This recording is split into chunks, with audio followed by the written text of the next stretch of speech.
we're back. We're here. We're here. We're queer. We don't want any more bears. We're here. We're queer. We don't want any more bears. Just going to wait for a second for somebody to pop in and tell me the audio sounds good. If you are the first person in, please let me know. Does it sound good? Does it sound okay? So, yeah, it just turns out OBS Studios, which is the program that I use to connect and record, was just being a butt. Simple as that, just being a butt. Yeah, literally just like needed to unplug the mic, plug it into a different port, unplug my headphones. I was looking around and people were like, yeah, unplug your headphones. So, technology, man, technology. I respect and understand why people do this for a living. So let's start from the top. Let's start again. Like, what has my life been like? I've been sleeping and hibernating like mad. I just recently did a presentation for my Teach English as a Second Language class, and I think I'm going to be good at this. I think I'm going to be good at this. I think it's going to be the kind of thing that I'm going to walk into a class and be like, okay, that they always start you off as a substitute teacher, right? And that sounds great. Sounds great. You walk in the door, they're like, here's your lesson plan. And you're like, okay, cool. So you're like a mercenary. You're just going in and like teaching random people how to say words and pronunciation and things like this. And I don't know. That a big part of my life has been focused on trying to do as little harm as possible. That I don't want to do a job. I don't want to work a job. I don't want to be involved. I don't want to spend any part of my life doing something that I think is actively harmful and doesn't actually help people. And of course, because we live in a fascist society run by pedophilic psychopaths, it's pretty hard. It's pretty hard to find that. Especially to find a job where, you know, you're not causing anybody any problems. And in fact, maybe you're helping people, right? Maybe you're doing something nice for someone.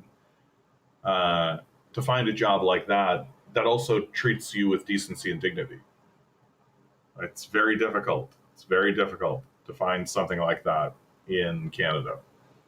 That part of the fascist experience, part of the experience of living in a fascist nation, is constantly needing to give up your dignity. And I feel like I've actually found something that's like, oh, like this actually seems decent. Like this actually seems like there's decent people doing it. And the job itself, like there's no harm to be done here. Like there's no hurt to be done.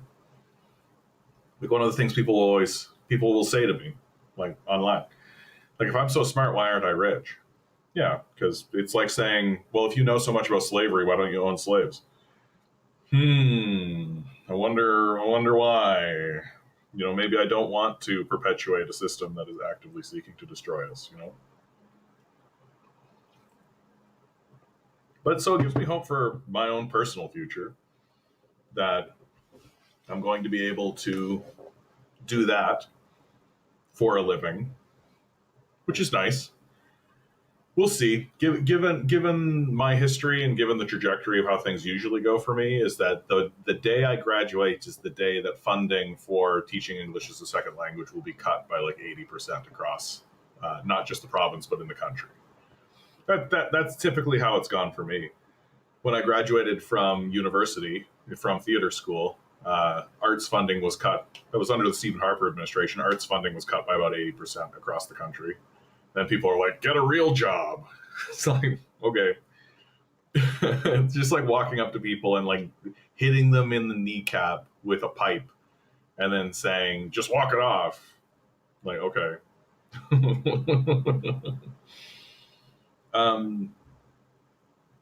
Paying attention to the news these days is like, it's just like watching a clown show. Like there's nothing, like it's very serious what they're doing, but the people that are doing it are clowns.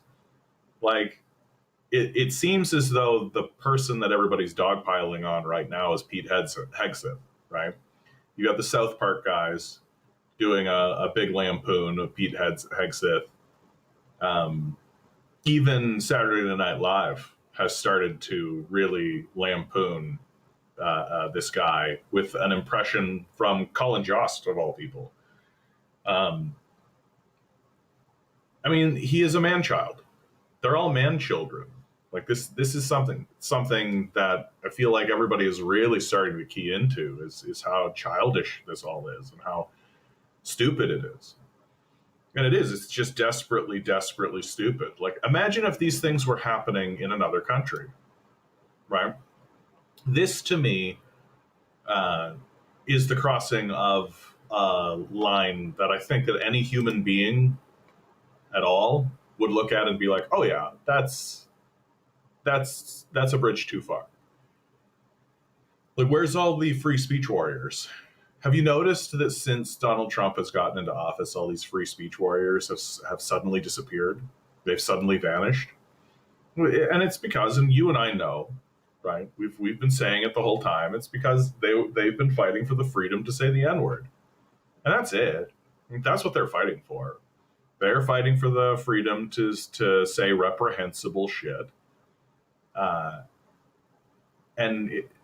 If somebody actually stands up and has a critique of the government, which is what free speech laws are actually about, right? Like, free speech laws are not about hate speech, right? They're not about saying the N-word. They're not about, that kind of thing. They're about protecting citizenry from the government. That a person should be allowed to criticize their government and say what they like about their government without repercussion from the government. The people who like manage the economy, the people who run the military. They shouldn't be able to show up at your house and cause you problems because you're like, I have a criticism. I don't think it's appropriate that my members of parliament stand up and applaud a Nazi. I think that applauding a Nazi is a bad thing to do, and moreover, I don't believe that they did so unwittingly. I don't believe this narrative that they put in front of us where they say, oh, that was done.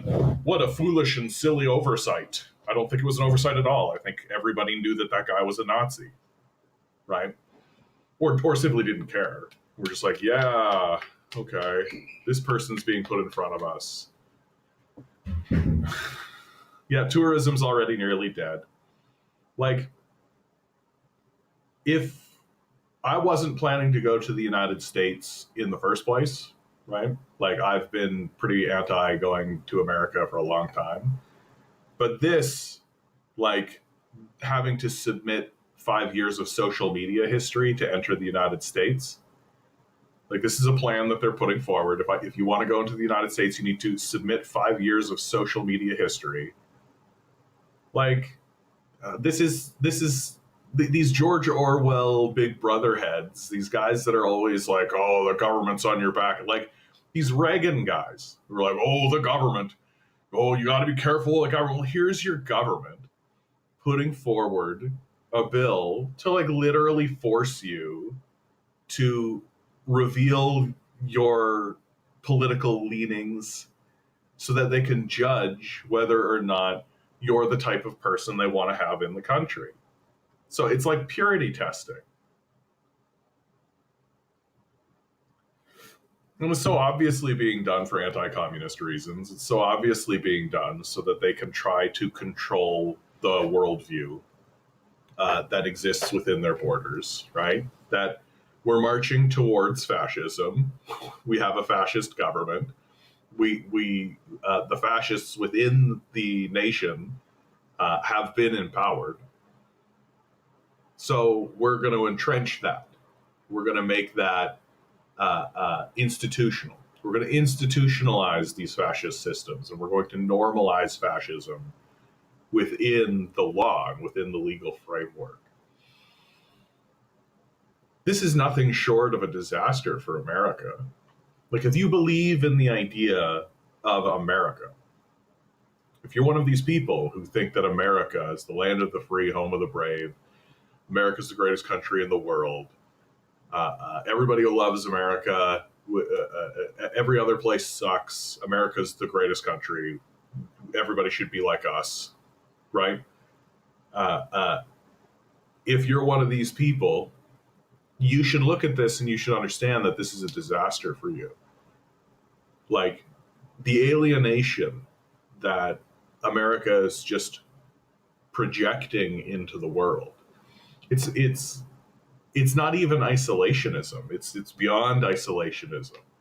It's a it's taking the policies that they have been doing abroad, taking the policies that they have been inflicting on their victims, such as Venezuela. This I mean, it's not even a war. Like like just this marauding barbarian fiasco that we're inflicting on the Venezuelan people. Like that, and that's who America is, right? That they're taking now these policies and these ideas, and they're going to turn them inward, and they're going to govern based on the principles that they've been governing the Palestinians with, that they've been governing the Iraqis with, that they've been governing the Afghanis with, the Congolese, right? It's going to be the same ideas and the same thoughts, that this is how we govern. And it's just going to ramp up, and it's just going to get more insane.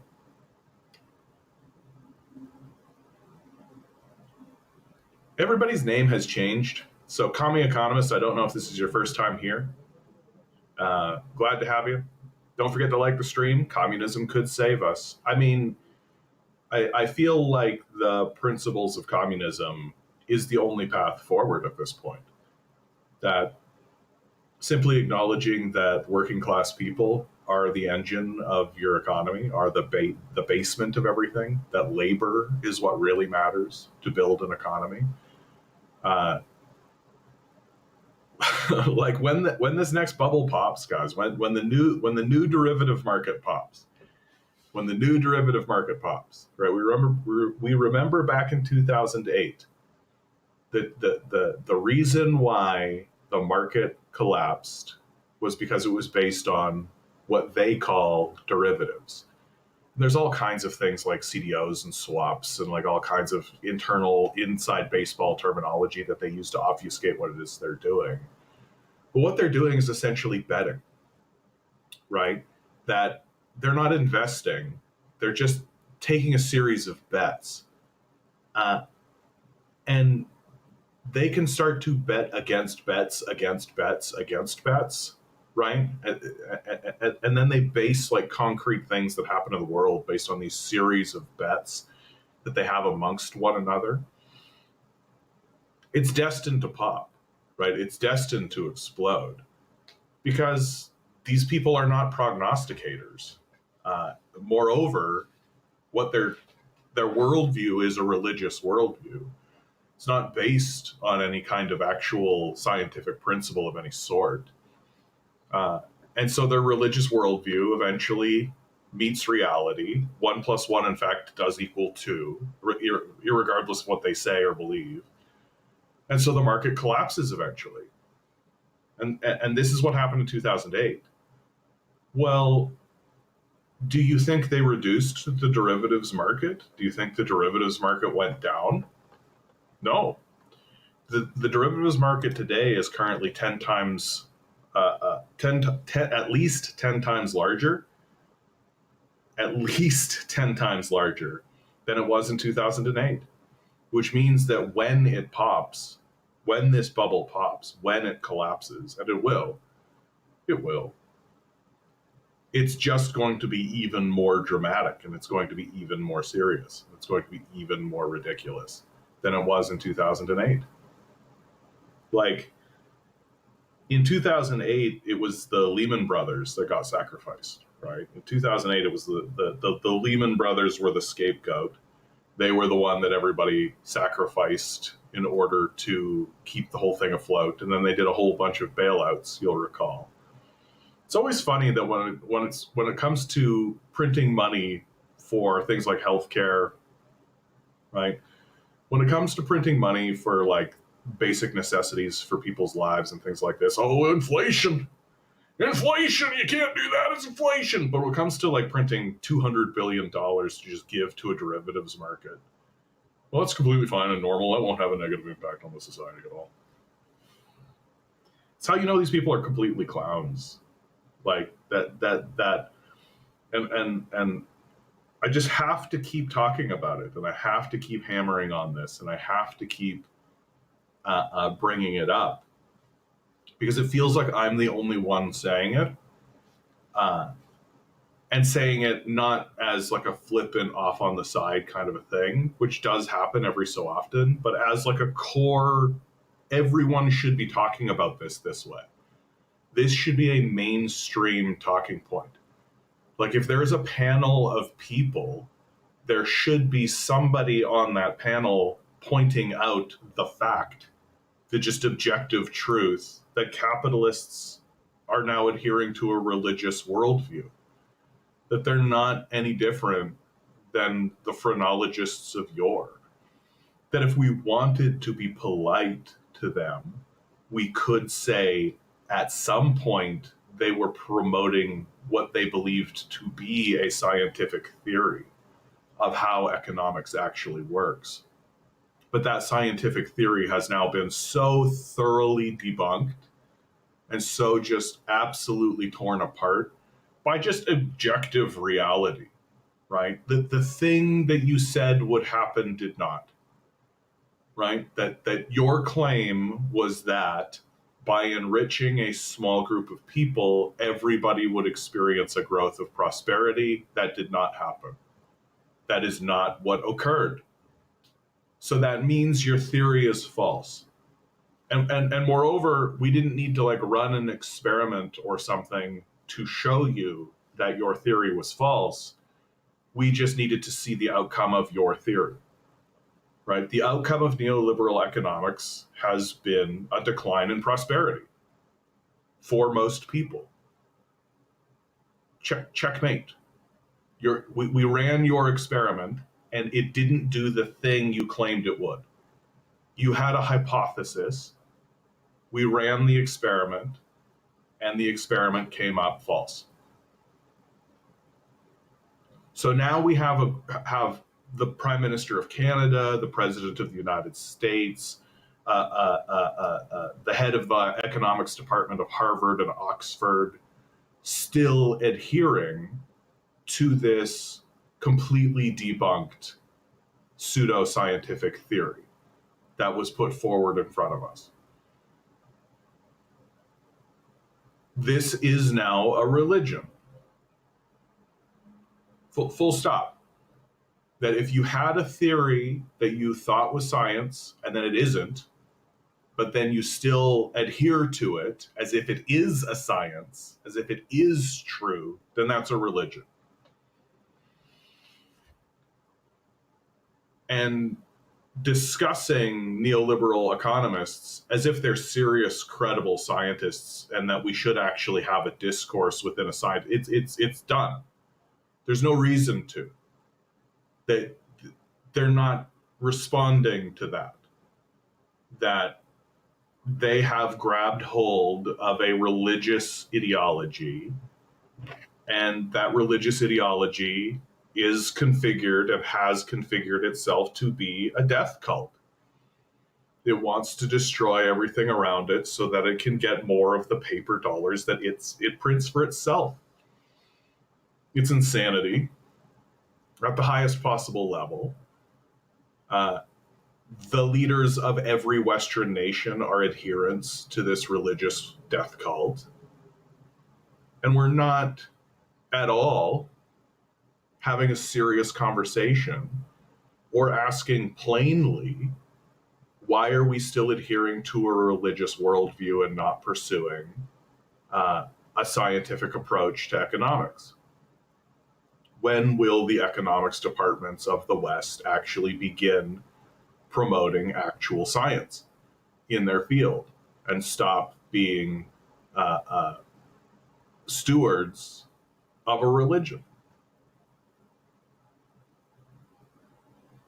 And the fact that we're not actually talking about that, the fact that that's not an actual thing that professionals, that people who are given the opportunity to speak in front of large groups of people, the fact that this isn't common tells you how normalized the religious worldview has become. It's just taken for granted that, oh, yeah, neoliberal economics. Well, there must be something to it. It must have a scientific idea. No, it doesn't. It's like phrenology. Like, imagine if you were in your classroom when you were 6, kindergarten, and instead of having like an aptitude test or any kind of thing to see could he read or any of this, what they did is they measured your cranium. That they came out with some kind of like stethoscope or some kind of gyroscope thing and just put it on your head, and like they measured your cranium and they said, oh, well, that means that you're going to be like this, so we're going to put you here. And that you become like a plumber because at some point someone measured your head with some kind of tool. And that's like the foundation and the bedrock of your civilization. Everybody's being put where they're being put because when you were 6, they measured your skull and said, oh, well, then you're going to be like this, you're going to be like that. It's not any different what we're doing. It's not any different whatsoever in terms of its insanity, in terms of its ridiculousness, in terms of its childishness and its stupidity. It's the exact same type of thinking. And this should become like, we need the okay boomer moment, right? Like the okay boomer moment was this moment where we all finally were just like, oh, okay, yeah, we're done debating these guys, right? Just okay boomer, like move on. I don't have the energy, the time, the effort to speak against a brick wall anymore. There's just like nothing there. You're obviously just disconnected from reality. Moreover, you don't want to connect to reality.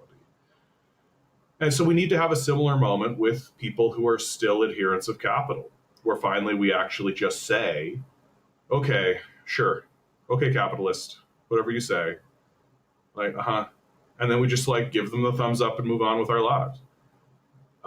The problem is that the adherents of these ideas are like literally the president of the United States, like literally the prime minister of Canada, the prime minister of Germany.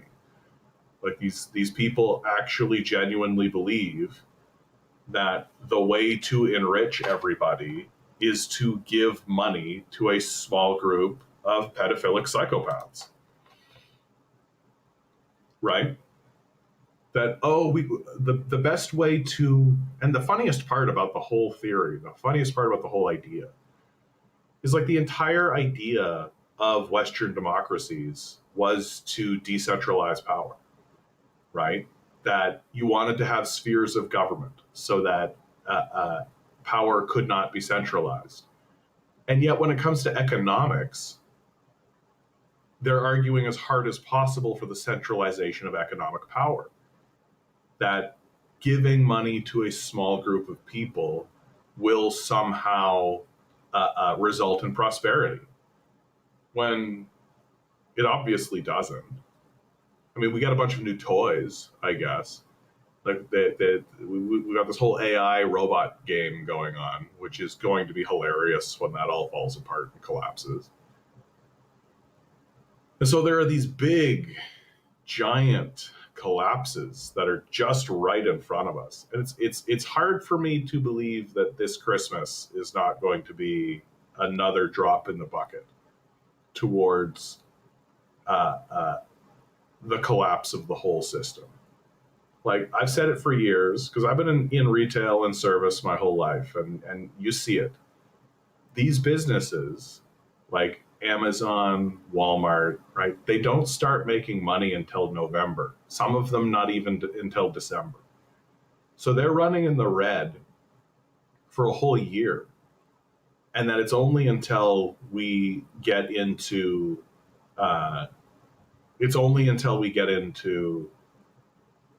Christmas that a lot of these companies actually hit the black. And so What happens if there's just one bad Christmas? What happens if everybody just stays home and doesn't spend money for Christmas? Which is an inevitability, right? Eventually, people are not going to have. Eventually, people are just not going to have the money to be able to spend on Christmas gifts and things like this and travel, right? As our landlords suck up everything from us.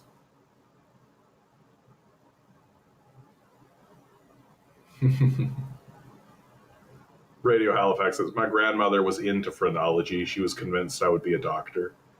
Yeah, there are still phrenologists, just which makes sense. There's flat earthers, right? So if you can believe the earth is flat, you can believe anything you like. Yeah, Peanut Butter Beatrice, talking about the 2008 financial collapse, the derivatives market, everything that led to that disaster is still in place. Nothing was fixed. Yeah, they literally bailed the system out. You're like, oh yeah, this will never happen again. Short Defiant. Good to see you, my man. I assume that you're Long Defiant. I hate that they changed all the names on me. That's really annoying. You initially said, meanwhile, Venezuelans flying out of the country to Brazil and Colombia. Yeah, I mean, fleeing a country that's about to experience an American invasion. I mean, yeah. And then Japan has been threatening China. China can't defeat Japan. China doesn't want to fight Japan. Like, I understand why Japan is posturing the way that it's posturing. Japan is in a really odd position, a really tough position, because it's essentially been a U.S. vassal for the last 80 years. Basically completely subordinate to United States policies and ideas and thoughts. And that seems to be drawing to a close.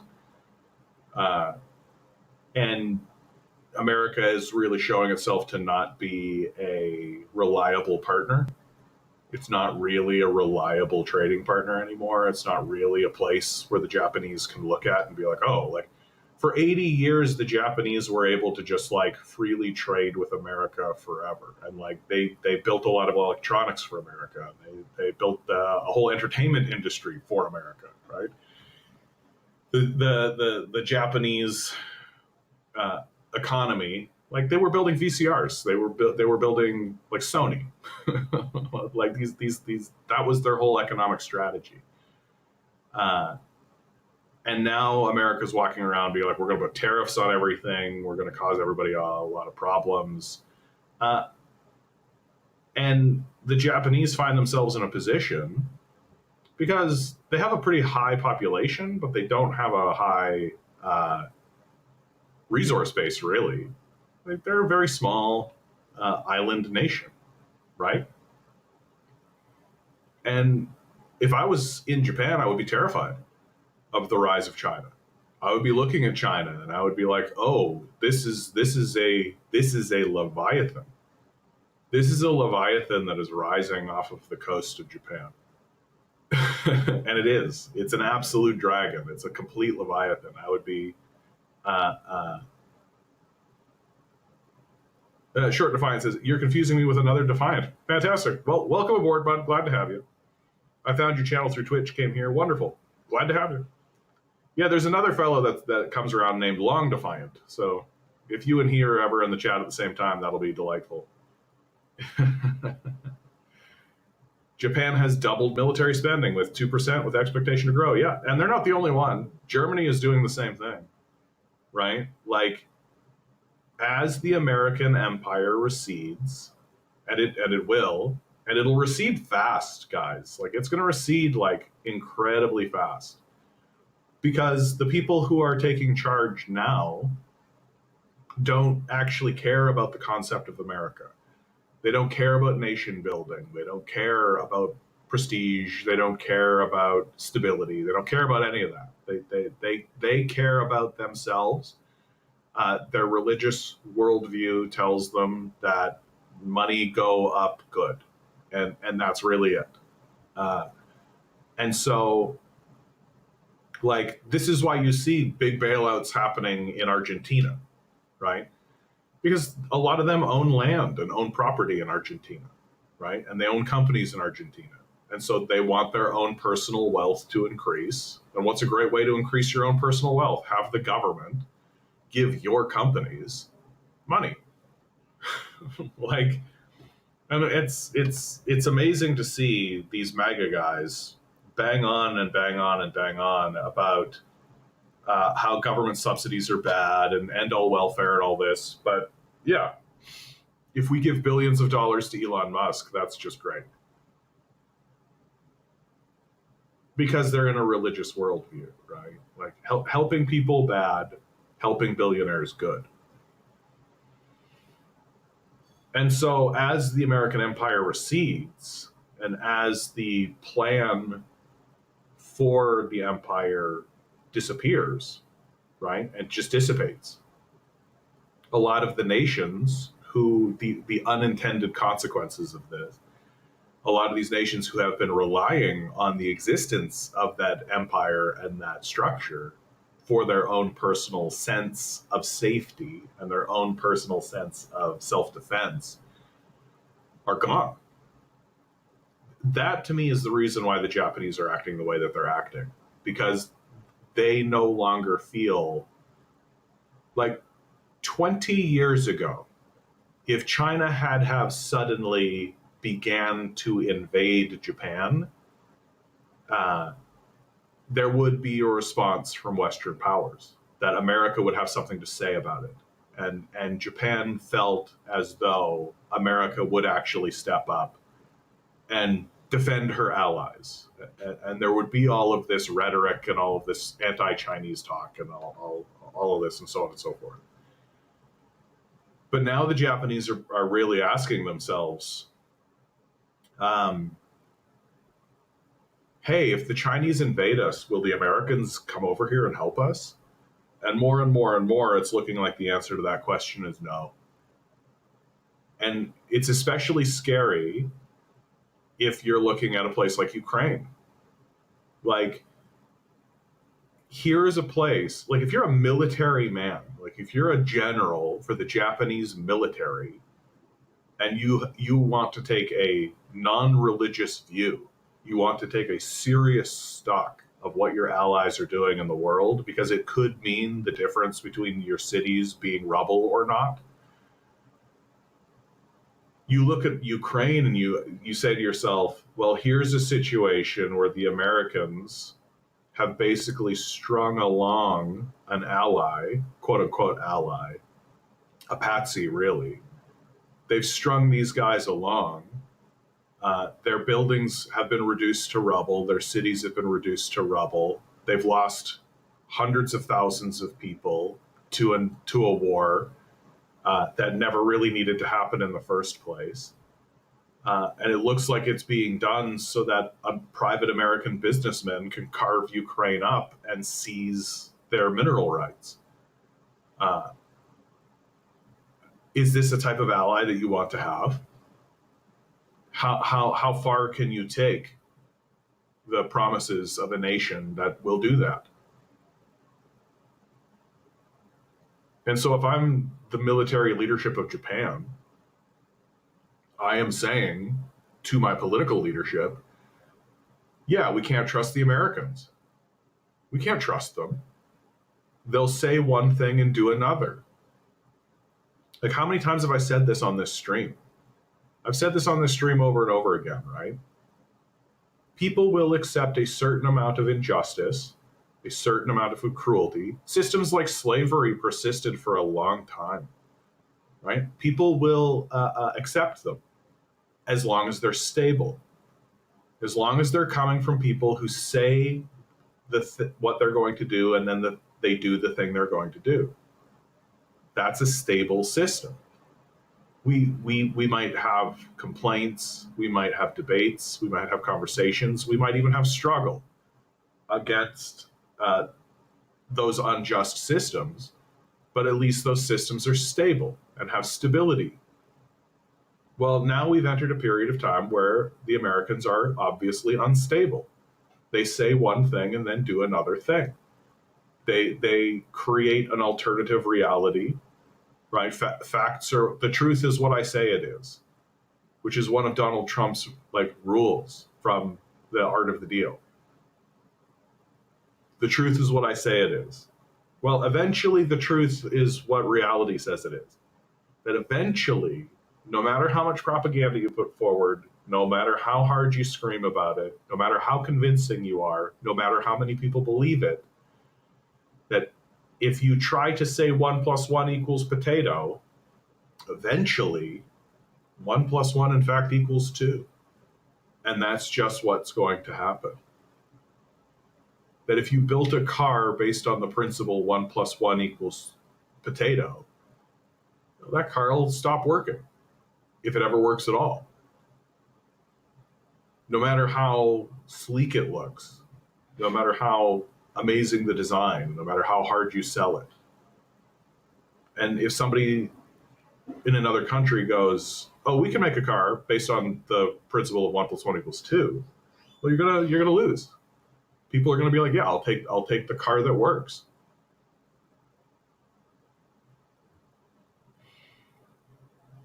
And so a place like Japan, and Germany is another one. Don't be too surprised, guys, to see like a Fourth Reich kind of style government arise out of Germany. Like the terror that I think the Europeans are experiencing. They're experiencing like a deep existential terror across all of Europe right now because the period of colonial rule is coming to an end. The colonies are beginning to declare their independence. They're beginning to seize their assets and resources for the benefit of their own nation. Right? The colonization of Africa is coming to an end. And what are the European nations going to do? They've literally built their economies on this plunder for the last 500 years. They don't actually have a serious economy that's going to compete on a big world stage in any kind of way that can be taken seriously. They're always going to be buffeted around by the greater powers. And initially they were okay with that because the Americans seemed so stable. Well, now the Americans are not stable. And one of the other big powers, Russia, is at war with the EU. Not technically, but if I was living in Russia, I would consider myself at war with the EU currently. It's a proxy war, to be sure. So you've got a deranged lunatic that you can't trust what he's saying over here. You've got a big giant bear that's just been mauling your face and winning this war, by the way. Like I've been saying it the whole time, Russia's winning this war. And the other great power that's new on the world stage is a place that you as a European, as a Europeaner, a Europeanite, you've been ignoring. You straight up literally call this guy Chinaman for the last 200-300 years, right? And now all of a sudden here's the Chinaman and they're just this big giant monster. A Leviathan rising on the world stage. And you're still standing around talking about a Uyghur genocide. So the Germans and the Japanese, I think, are kind of returning to their fascist roots, right? They're returning to the place that they've always gone to, which is as plunderers and pedophiles and rapists, right? That's just the backbone of their whole quote unquote civilization, if you want to call it that.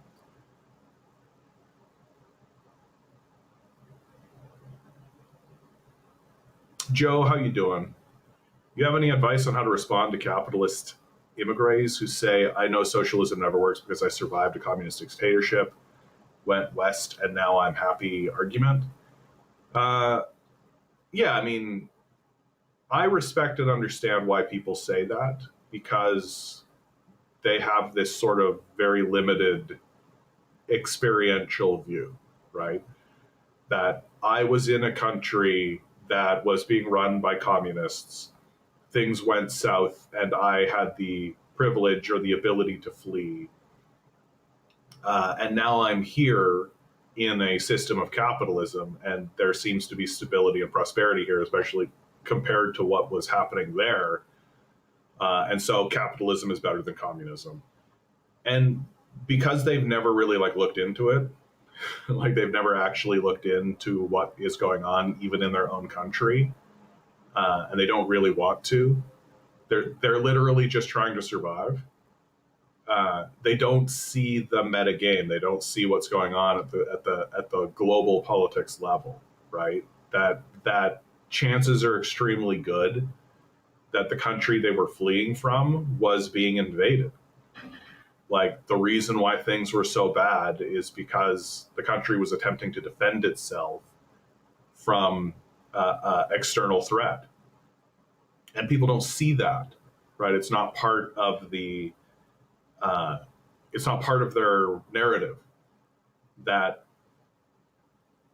if you're from the Congo, right, and you're fleeing the Congo, you don't really care where you go. Like I've talked to people who are here in Canada because when they were in the Congo, they just got on a plane and they didn't know where the plane was going. They were just like anywhere but here. Anywhere but here. Joe says the external context, right? I mentioned that to them. They never directly responded to that. Yeah, because they can't. Right? Because, oh, that actually destroys their whole narrative. This is an incredibly common thing. Matthew, good to see you, my man. This is an incredibly common thing. That, like, the people who try to critique the Soviets, for example, do so by literally omitting the Nazis. Right? If you're willing to omit, like, the Nazis, then yeah, you're going to omit all kinds of things. And for the average person living out in the world, I understand why they do it. It's just a survival strategy, right? Like these people don't want to critique this nation. They don't want to critique the West. They're just trying to live a decent life. They're just trying to, like, they've been so heavily traumatized by war and death and destruction that they're more than happy to work 60 hours a week for $10 an hour, right? Or $7 an hour, because it's not bombs going off. It's not walking down the street and seeing corpses on the side of the street. Like it's not blood and guts. It's like, oh, this is better, right? And so they're willing to do that because they've been so heavily traumatized by the people who they are now seeking refuge from. And the reason why things seem more peaceful here is because we haven't begun bombing ourselves yet. Although now they're sending ICE agents all over the place, right? Now we've got ICE everywhere. So, so they're just following it home. And yeah, so if you're just going to ignore what's going on and you're just going to say, oh, it's the same type of logic that climate change deniers use, right? If climate change is real, then why is there snow on the ground? There's snow on the ground, and you think everything's getting warmer? Right, because there's a larger story at play, right? Like there's a bigger event happening. And it's just so big and it's so vast and it's so all-encompassing that they can't step out of it and look at it. They're still caught in it, right? Like they're too close to it. They lack the imaginative power and the will to do so. That for many people who are like this, it's almost impossible for them to accept this idea that the people who they're seeking refuge, the people for whom they are seeking refuge under, oh, what a weird sentence, that the place that's their salvation, the place that's saving them, is also the one that's responsible for the crisis that they're in. And the reason why they can't accept that, or the reason why they won't accept that, is because then they might actually start to feel like they have to fight back. And many of them are done with the fighting. Many of them were under the impression that when they got on that plane and when they ran from wherever they were being bombed or invaded or destroyed or overthrown. Many of them were under the impression that they would go to a place and live a peaceful life, and that's really what they want, and they're happy to do it. And if you point out the injustices, they'll say that's fine. This is stable, and they will exchange dignity and a sense of justice. They will accept injustice if it's stable. And if you're living in Canada or in the United States until very recently with all this ICE shit, then this seems stable, right? This seems stable. It isn't, of course, but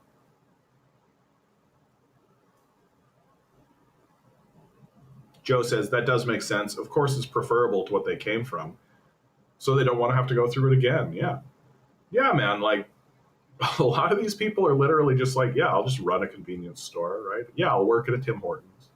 I'll work at a McDonald's. Sure. And to them, that's a big step up from what was happening before. And they actually feel like they have something to lose, right? And so pointing out that, yeah, the place that you live is responsible for the conditions that made you flee your home in the first place, right? Like, why did you flee the Congo, right? You fled the Congo because America, China, Canada, the other Western powers are having a proxy war there. That's what's happening. And then you end up fleeing from the people who are causing the fleeing to the nation that's causing the problem. And you just say, it's over, right? All I know is that communism bad, capitalism good. And I'm trying to fit in. I'm trying to be part of this capitalist nation. Oh, no, I don't have, especially when you've got the leadership of America saying shit like this, right? Tourists from 42 countries have to submit 5 years of social media history to enter the US under Trump plan. Yes, capitalism's the greatest. Yep, capitalism, absolutely. But communism bad. Communism bad. For sure. Like, for sure. What, you think ICE isn't going to go knocking on these guys' doors? You think that ICE agents aren't going to have to say something, have something to say, if a recent immigrant from the Congo or from Afghanistan or from Iran or any nation at all, Venezuela, Brazil, if they actually started putting forward the idea that, hey, maybe capitalism's not the greatest, yeah, what do you think is going to happen to them? So these people are also under duress, right? Like, they're heavily incentivized to go along with the narrative because they do have something to lose, right? We literally are sending ICE agents to people's houses and kicking in doors and disappearing people into concentration camps. Capitalism's the best, absolutely, 100%. USA all the way. It's just basic survival shit.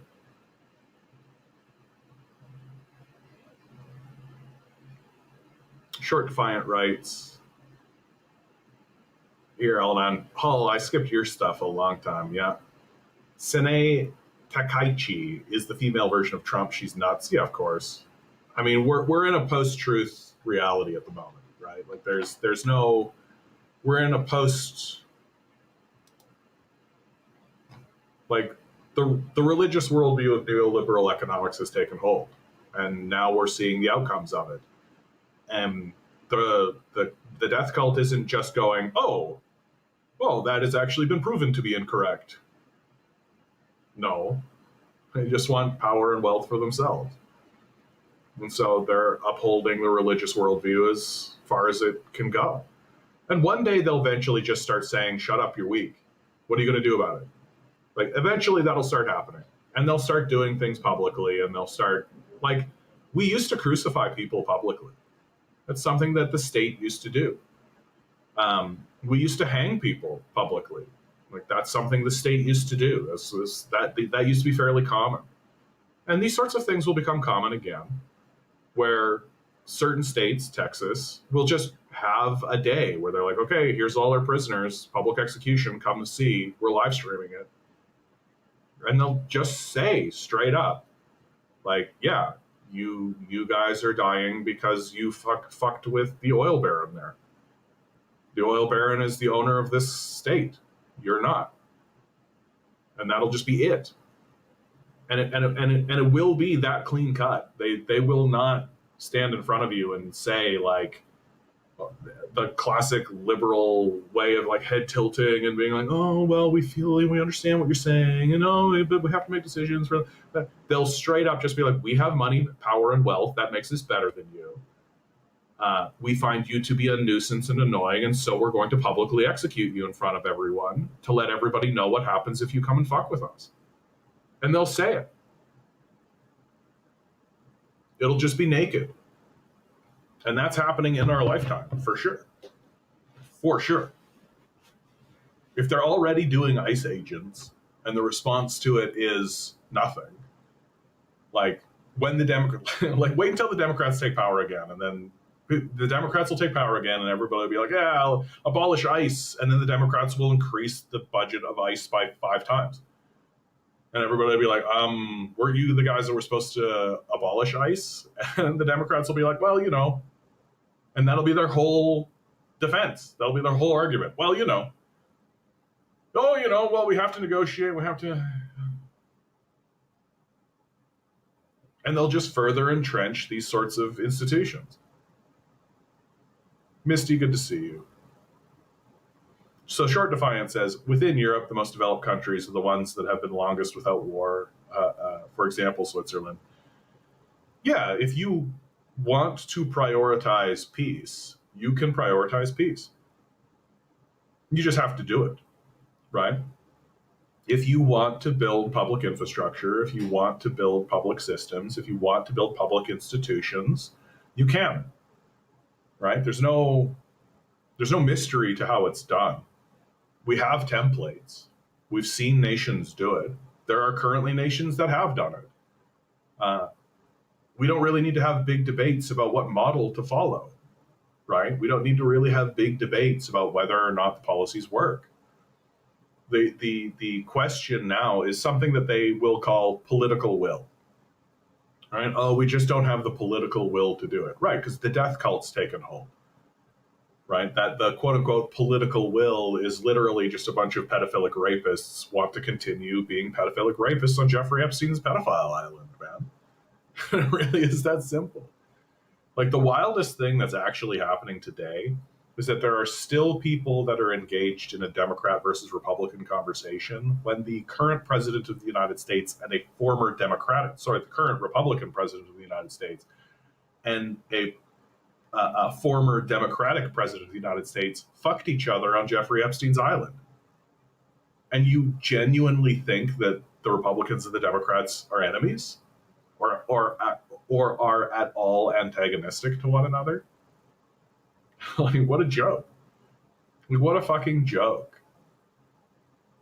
Like, we're beyond the WWE comparison. Like, Trump sucked Clinton's cock on Jeffrey Epstein's island.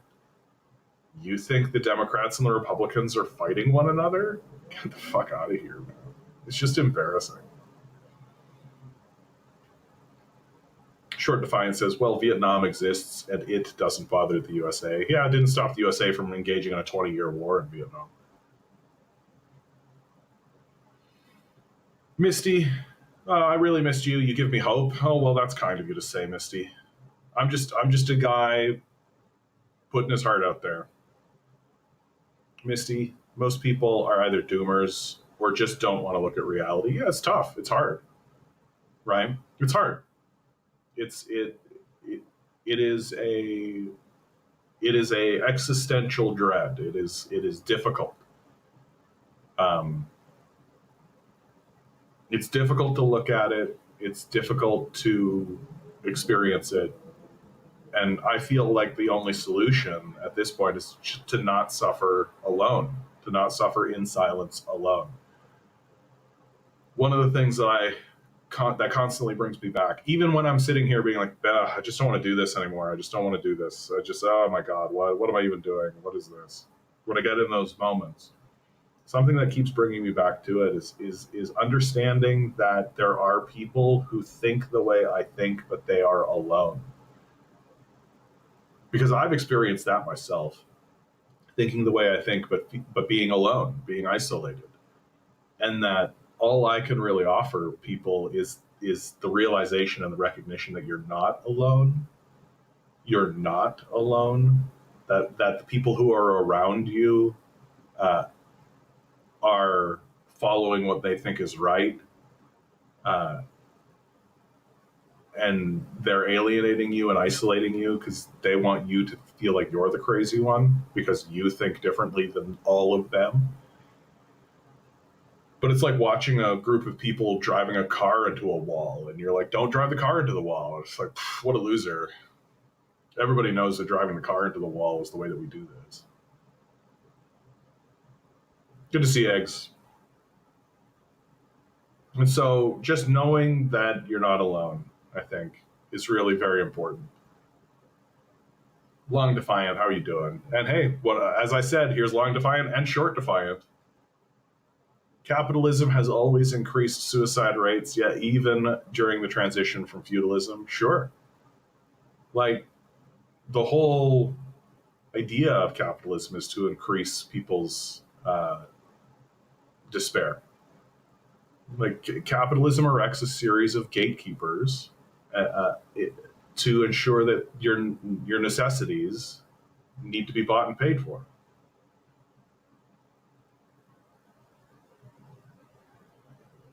Misty says being a doomer is fine, but there are too many people just willing to put up the Che Guevara poster, call it a day.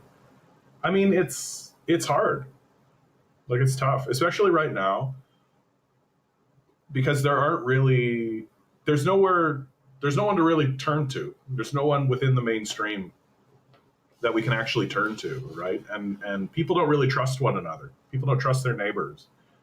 So there's been a gigantic breakdown, and the entire political system is captured, right? So the reason why voting rates are as low as they are now is because everybody knows there's nobody to vote for, right? There's nobody actually standing up and being like, yeah, we're going to lower your rent. Like, there's nobody even saying that. Like, how easy would it be if the system was actually not rigged? You would expect to see a whole bunch of people being like, yeah, we're going to lower the rent, right? We're going to lower your property taxes. We're going to make it easier to have a home. And if a landlord complains about it, we'll just say, fuck off and get a job. Sell your property then. Like, why is there not a serious political candidate who's running a campaign on this idea? And I'm sure that there are people who are attempting to do that, but they just get sidelined and they get completely silenced, and they get treated as if they have no credibility whatsoever. That it's the religious acolytes like Carney that has credibility. And the existence of Carney as the premier of Canada should show you that the religious worldview of neoliberal economics has been fundamentally ingrained in the consciousness of most Canadians. Most Canadians think that Carney is doing a fine job, even though he's a clown.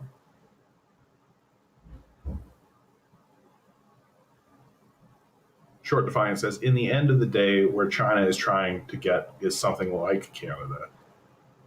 Sorry, in the end of the day, where China is trying to get is something like Canada. Ironic for you to simp for them?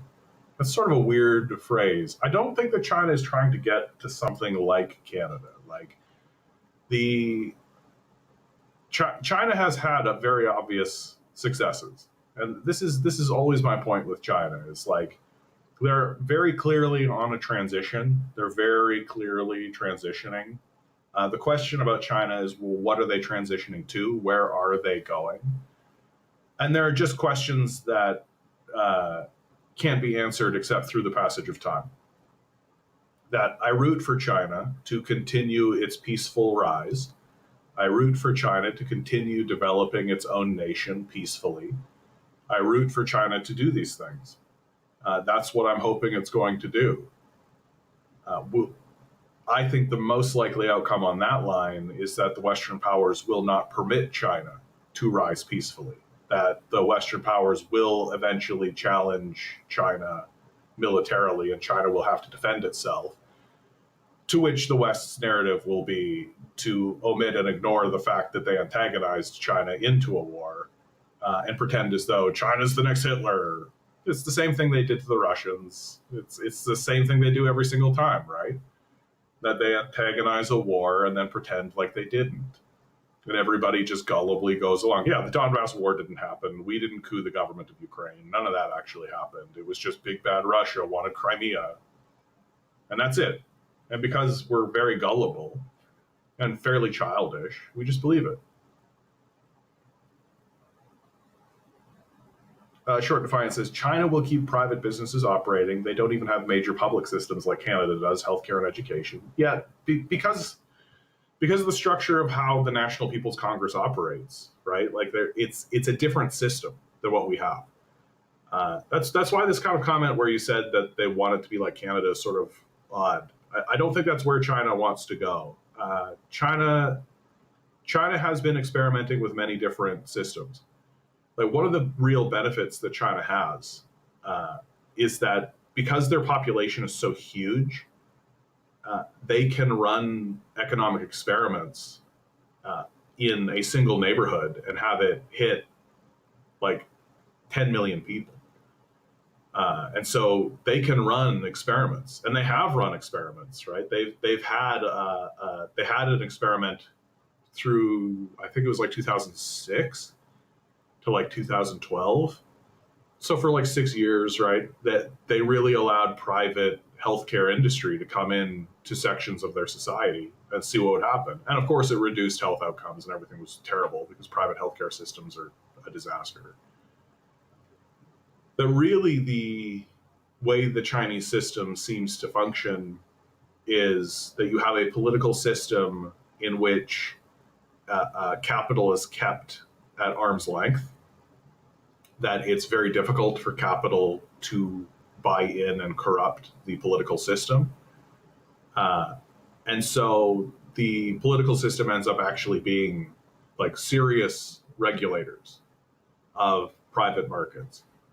And that seems to be the balance that the Chinese are striking, that they are allowing private capital to exist within their country. And I should be clearer about this statement, because allow is a little bit like in exchange for Americans to not go to war with China, which is what they were experiencing for decades and decades under Mao and the Vietnam War, right, the Korean War. In exchange for America to not send military after China and cause trouble for China militarily, they will allow American companies and Western companies into Chinese borders to operate in China. But they'll do so with the guidance and oversight of the CCP, of the Communist Party of China. It's an exchange. And it's an exchange that a lot of Chinese people are aware of, and a lot aren't. It's an exchange that that really was the distinction between the Maoists and the Dangists, right? That the Maoists wanted to continue fighting. And the Dangists basically said, we don't. We think that we can build a prosperous society on Marxist principles without having to engage a never-ending war against the West. We think that we can bring peace to China. And they did. They did for a long time. Will it continue? Only time will tell. China's military has now gotten so threatening and so capable that to engage in a serious military campaign against it is almost completely unfathomable. And really, with the pivot to Venezuela, the idea that America is going to actually stand up and try to fight China militarily, I think that window is closed. I don't think that they can do it. That at best they could achieve a Pyrrhic victory, which is to say a victory, but at a cost that's so deep that it's a loss. Like you only have one technically. And so I think America is just pivoting and trying to shore up its own hemisphere and trying to make itself, trying to find a small target to beat up, right? Short defined continues, yeah. The Chinese don't see socialism as necessarily reaching some sort of Marxist communism, but as whatever it leads them to. Also, they will say they aim to reach a moderately developed society. Okay, like again, I think it really is like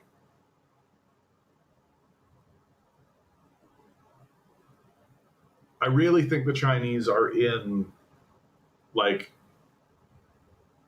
a pragmatic transition that they understand that they have to be practical with their decision making, and they understand to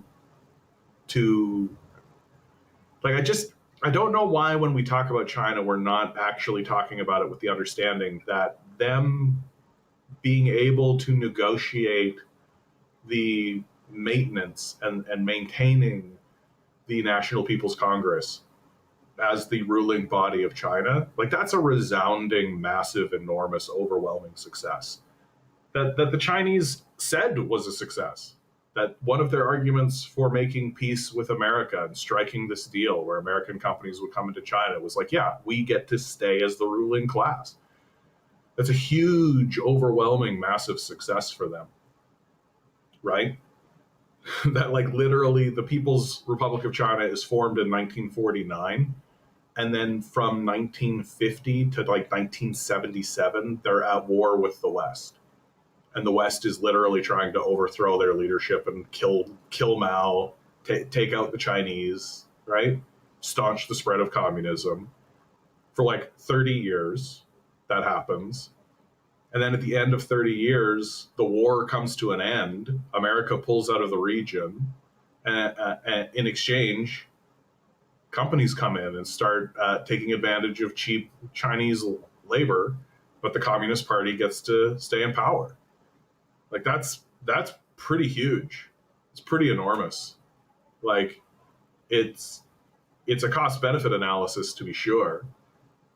And I just find that there's a lot of Western Marxists and a lot of people who criticize China who just like to omit these wars and omit war as a real thing that actually happened. Yep. Short Defiance says the cheap Chinese labor is now becoming expensive, so they are moving factories to the new Asian tigers. But here's the difference. Here's the thing, right?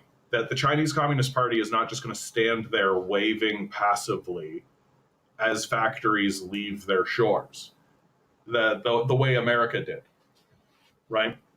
When the offshoring of American factories happened, our political class waved and facilitated it. Basically just said goodbye, bye, oh, bye. Like Detroit got completely hollowed out. Entire communities just reduced to rubble and ruin because of this offshoring of manufacturing. Well, the Chinese are not just going to do that. They're not just going to go bye to these factories. That the companies might leave, right? The Western companies might leave, but the infrastructure is still there. The buildings are still there. The factories are still there. The CCP will take control of it, and they'll just begin operating it, and that's what they've been doing. It's the reason why they're the number one leaders of most industries at the moment. Because as the capitalist elements begin to leave, for exactly the reasons you pointed out, because they're unstable, they're rent seeking, they're trying to find the cheapest possible labor. And so, yeah, like Foxconn will go to Malaysia, right? Well, the building that's there will continue being there. Like this is what makes this conversation so difficult, right? This is what has made this conversation so difficult, is that because the religious worldview of neoliberal economics is so entrenched in our imaginations, we've unmoored ourselves from the real, tangible, actual thing that's happening. Like, the building exists, the equipment exists, the factories exist, The trained people exist. All of those pieces exist. And we, as Westerners, are just used to the idea that, well, a company will leave and then that'll be it, because we have no quote unquote political will. Our politicians have been just captured by capital, and they'll just stand by and watch a place fall to ruin, and that's completely fine. The CCP are not going to do that, right? And they haven't been doing that. That if an American company leaves, the CCP takes over operations and continues going. They don't care if some Western capitalist fucks off. It doesn't matter to them. This is what I call that we're entering a period of time, we're within a period of time. I shouldn't say we're entering it. We've been there for a little while. In China, where they're quote unquote pruning the garden, right? That as capitalist enterprises begin to die off, as is the way of capitalist enterprises, they'll pluck them.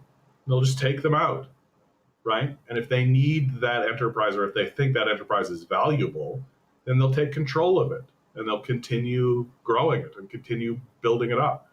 And they'll peel off dead branches. They'll prune it. Like, the Chinese system is not like us. It's not our system. And there's a reason why it's working, and there's a reason why they're thriving, and there's a reason why they're able to build things effectively. It's because the capitalists are not the ones that are running the show. They're just not. And in my view, it's actually kind of odd to believe that what's happening in China is because of capitalism and not just in spite of it.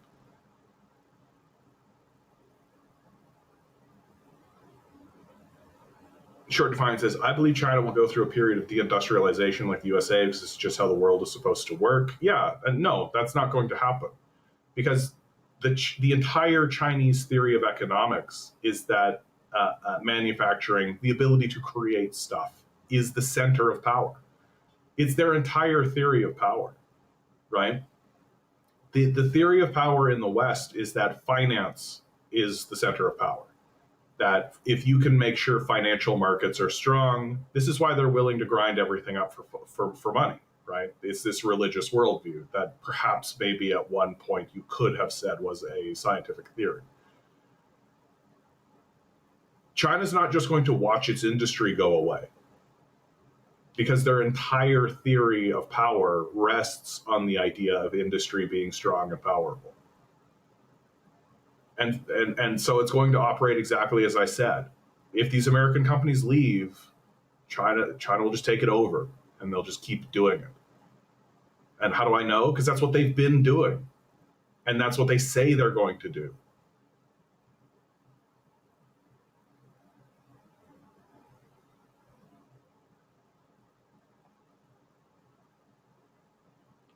Yeah, and I mean, China is not immune to offshoring, certainly, but it's going, like, there will be a capitalist who lives in China who will shift his own personal manufacturing to a cheaper market. Yes. I just think that you're ignoring the ruling class layer that exists in China. You're looking at like the lower level, and you're not looking at the other level. And it really is that simple to me. That yes, China has had to have capitalists within its borders for the stated reasons, right, to make peace with the West, and that those capitalists are going to do exactly what capitalists do, right? Well, the CCP is not a capitalist organization, and when they see those capitalists doing the things that they're doing, they respond.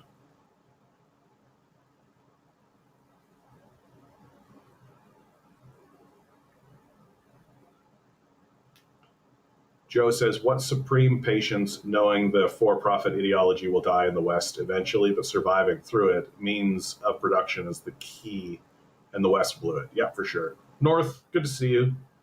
How's it going? It's going, my man. I've been hibernating a lot these days. It's difficult to want to participate in society when it's this ridiculous.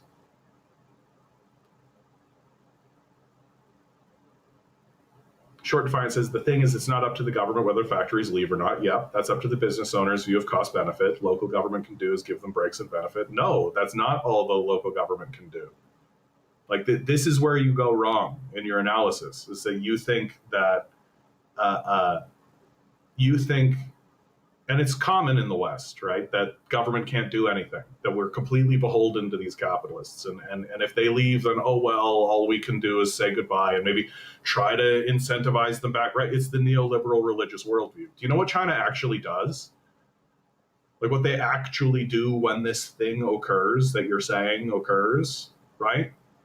They seize control of the factory and they keep it going.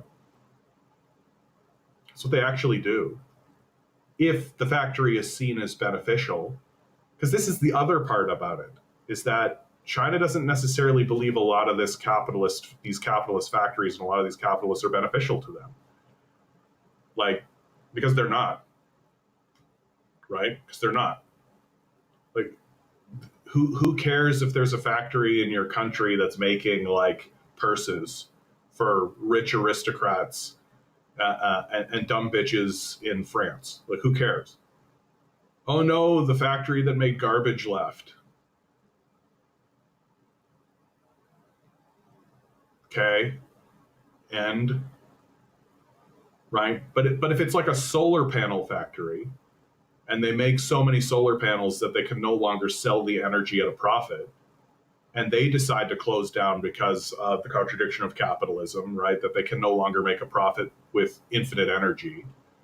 The Chinese government says, "Yeah, we're just going to keep making solar panels," which is exactly what they've done.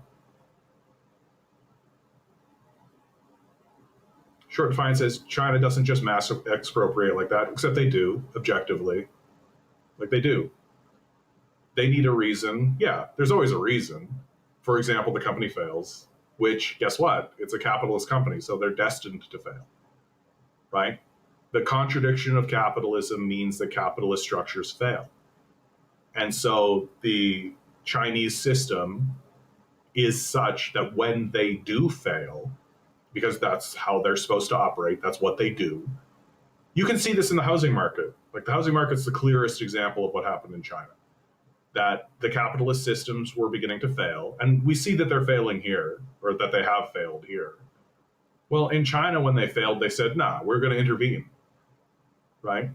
And there's this interventionalist idea that exists within the CCP that says that when these capitalist systems and when these capitalist markets fail, which they are destined to do, right, structurally, that at some point 1 + 1 does equal 2, when that happens, we will intervene. And they do. And so you coming in and saying, oh, in China, they have capitalist systems that fail. Yeah, they know. Like, they know. Like, that's the part about this whole conversation that I just am constantly floored by, is that it's like people who criticize China think they're revealing something. That they're like taking off the cloth and pointing at it and being like, look, as if the Chinese Communist Party isn't aware of it, doesn't also see it, and doesn't also know that it exists, and doesn't also have a plan, and doesn't also do things when the thing you say happens. No, see, this is where you kind of embarrass yourself, frankly. Like, really, like this is pretty embarrassing to say at this point. China is just another capitalist country or capitalism country with a red party. Like, it is embarrassing. Like, you know how I know? Because the outcomes are so different. If China was a capitalist nation the way that you're describing, then why are the outcomes so dramatically different? And the outcomes are dramatically different.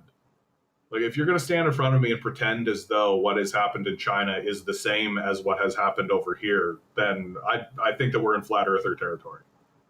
Like, I'm just like, okay, so I don't think that you care about evidence. I think you care about your religious worldview. If you're going to pretend as though the outcomes in China are the same as the outcomes in the West.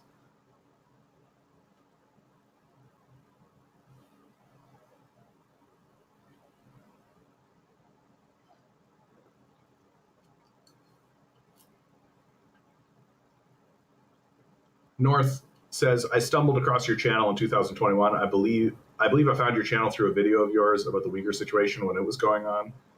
I mean, you mean the propaganda, right? Like the CIA propaganda surrounding the Uyghur that the West really. I love that the West finally decided to abandon this propaganda line because I think they fundamentally concluded that no one's going to actually take seriously that Americans care about Muslims.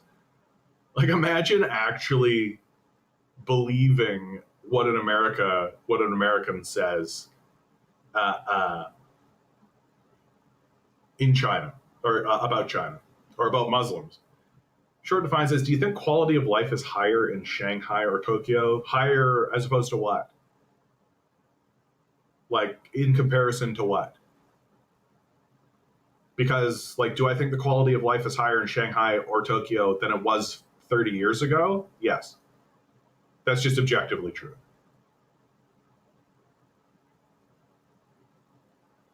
Like, and that's the comparison, right? It's not a comparison between one nation or another nation, because if you want to do that comparison, you need to include like the entire history of what has happened in both of those nations, right?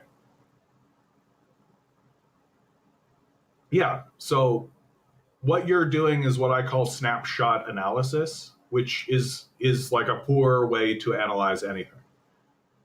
Uh, Here's the example I'll give for why I think it's a bad way to analyze anything in life. So, a 65-year-old man works at a gas station, right? He's behind the counter in a gas station. And you decide you're going to compare him to Elon Musk.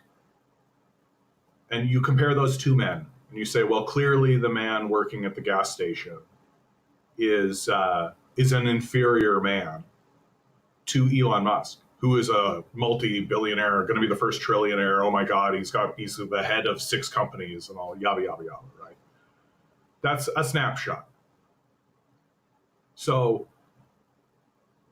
if you're actually going to do an analysis on these two men, you actually have to go down into their history. You have to look at who they are and where they came from. That Elon Musk was born a billionaire to an apartheid empire where his father literally owns apartheid emerald mines. And so, yeah, he has this enormous, massive head start where there's nothing but opportunities in front of him. He's surrounded by billionaires and millionaires. He's surrounded by wealth and prestige. Any loan that he wants to get, he's going to get. And so, and then you take a look at the man at the gas station. You find out that, oh, he comes from a broken family. He was beaten up all the time. He had no wealth, nothing at all. Managed to cobble something that maybe he had like a wife and kids. His wife and kids die in a tragic accident. He spends some time just kind of a broken husk of a man walking around, homeless for a period of time. Finally pulls himself up by his bootstraps, right? Gets stable, gets a job, and maybe now he's even studying to become a teacher, right? Or maybe he's just happy living out the rest of his days at this gas station, given the tragedy that is his life. And so that's the comparison. Which of these two men is the better man? Sort of an odd thing to say in the first time. And so the real comparison that you want to draw is not the position that these men are in relation to each other. It's the position these men are in relation to where they were previously. That the reflection that you want to look at, you don't want to compare yourself to other people. You want to compare yourself to where you were. Are you a better version of the person that you used to be? Is your country a better version of the country that it used to be? Right? And that's the real comparison that you want to do. Because that way it takes away the advantages and the privileges that other people have experienced to get to the position that they're at. right? And that's the appropriate way to do analysis rather than this kind of snapshot analysis you're trying to promote, which I think is just clown shit. Like straight up just clown shit. like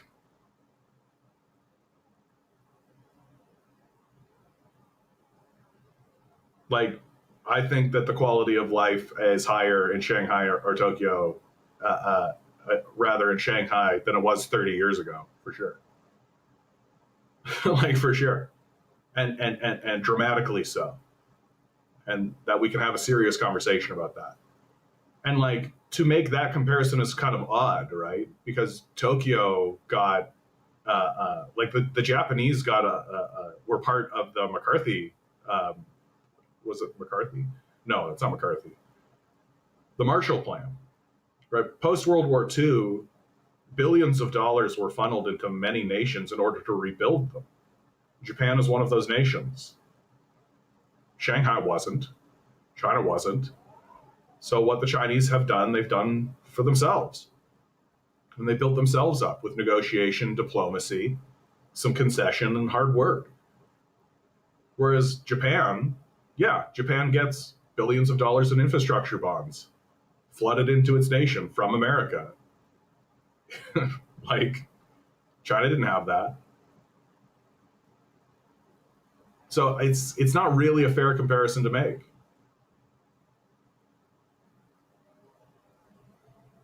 North says, I agree. I don't like going out that much either. Seeing current society is not good for the mind. Yeah. No, like it's like we built our cities. It's like Bowser from the Mario Brothers have built our cities now. Ben, good to see you.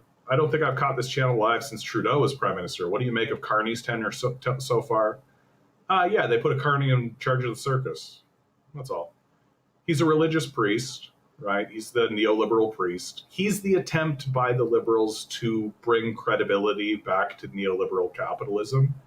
And everybody seems to have bought into his grift, that he is actually a credible person who does credible things. And he's just another, like, he's a conservative first and foremost. Like, his policies are conservative. He's running a neoliberal grift on everybody. He's cutting government spending, pulling everything back, and funneling the money into his friends' pockets. Real straightforward.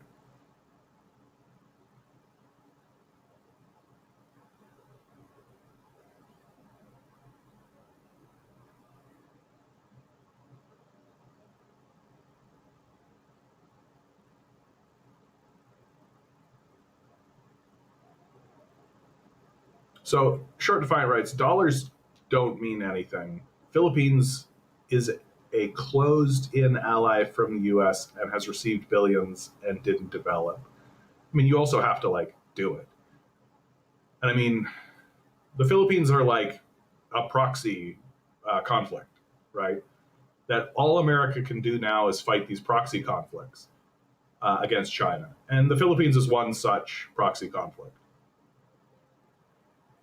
And so, yeah, it's not developing because all of that money is being used in this proxy conflict. You're basically saying like what? Yeah, we gave hundreds of billions of dollars to Ukraine and it didn't develop. Yeah, because something did develop. It just wasn't infrastructure. It was war. And then Short Defiant continues. And also, you're missing that Shanghai has received massive foreign investment, not only foreign capital, but annually as well. It leads today foreign received capital flow in China. Yeah, like that. Again, that's the deal, right? We'll stop bombing you if you work for us. That's the deal. That was the post-Vietnam deal. That was the deal that Mao struck and that Deng Xiaoping enacted.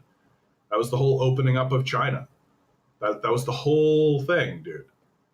Like, it's sort of weird that you have these very strong opinions, but you don't seem to know the history of anything. Like, that's what makes this conversation so strange. It's like these decisions are not made in a vacuum. They're not a bunch of people sitting in a room having an ideological discussion and then going in a direction because of feels. There are real material things that are actually happening in the world and that they're actually responding to. And those real material things are very serious, right? The Vietnam War was a very serious period of time that existed and was real and was on China's border.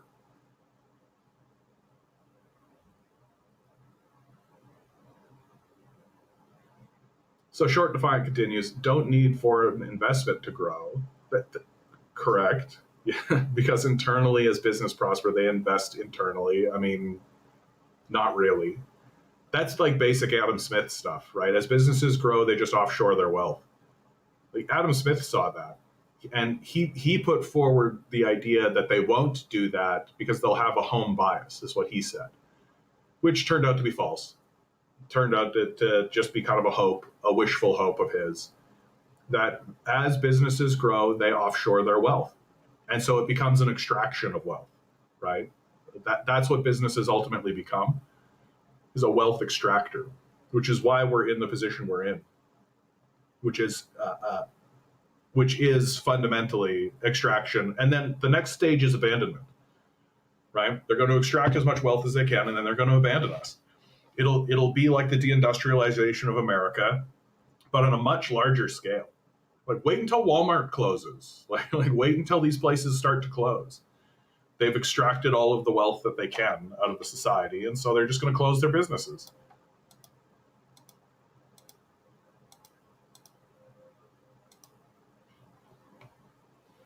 Yeah, the Korean War too. Yeah.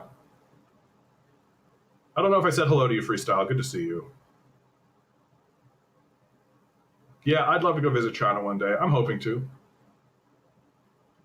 And in fact, today, most of the investments in most countries that's not miserable is internal. Yes, look, again, you can do that. That's absolutely true.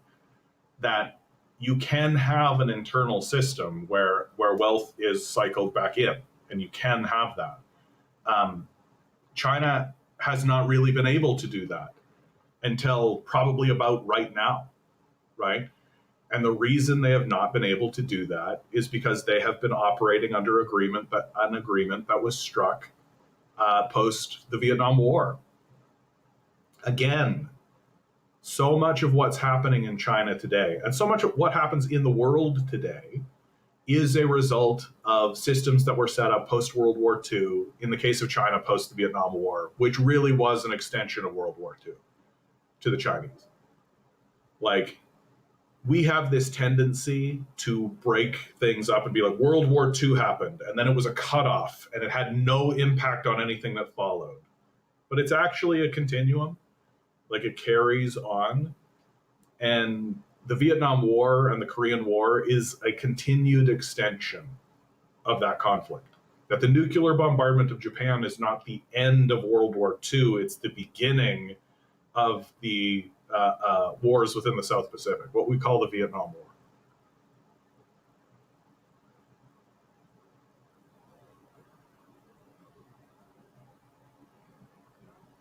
Foreign investment in the US is only, I mean, it's such an odd thing to say. Like, I'm really struggling to grab hold, my man, of what your worldview actually is, because it's just so odd. Like, foreign investments in the US is only 20 to 30%. Yeah. The wealth is in America. Like, in World War II, the entire rest of the world is destroyed. Like, literally reduced to rubble. Europe, Russia, China, just rubble. America, completely untouched. Literally, the worst thing that happened to any American on American soil was Pearl Harbor. So all of their infrastructure, all of their factories, all of their wealth, everything completely intact. No trouble whatsoever. Like, who are these foreign investors that are going to go invest in America? All the wealth is in America. It's only just very, very, very, very, very recently very recently that has begun to change, right? Again, you're using this kind of snapshot. You're not actually looking at the history of things. You're just taking a picture of what's happening now and saying, oh, then all of this is equal. And so we don't actually have to do serious historical analysis. Right? Like it's a fatal flaw of a lot of analysis that happens on the left, which is that you take a picture and then you do a material analysis of what's happening, which is only halfway there. Right? Marxism is a material historical analysis. It's not enough to say, oh, they have the gap, therefore they are capitalist. Right? You have to understand the history of how we got there, the history of how we actually approached. Over on Twitch, Elaine, good to see you. You're Miss Elaine. Good to know. Oop, I'm falling. There we go. My computer chair is steadily dying too.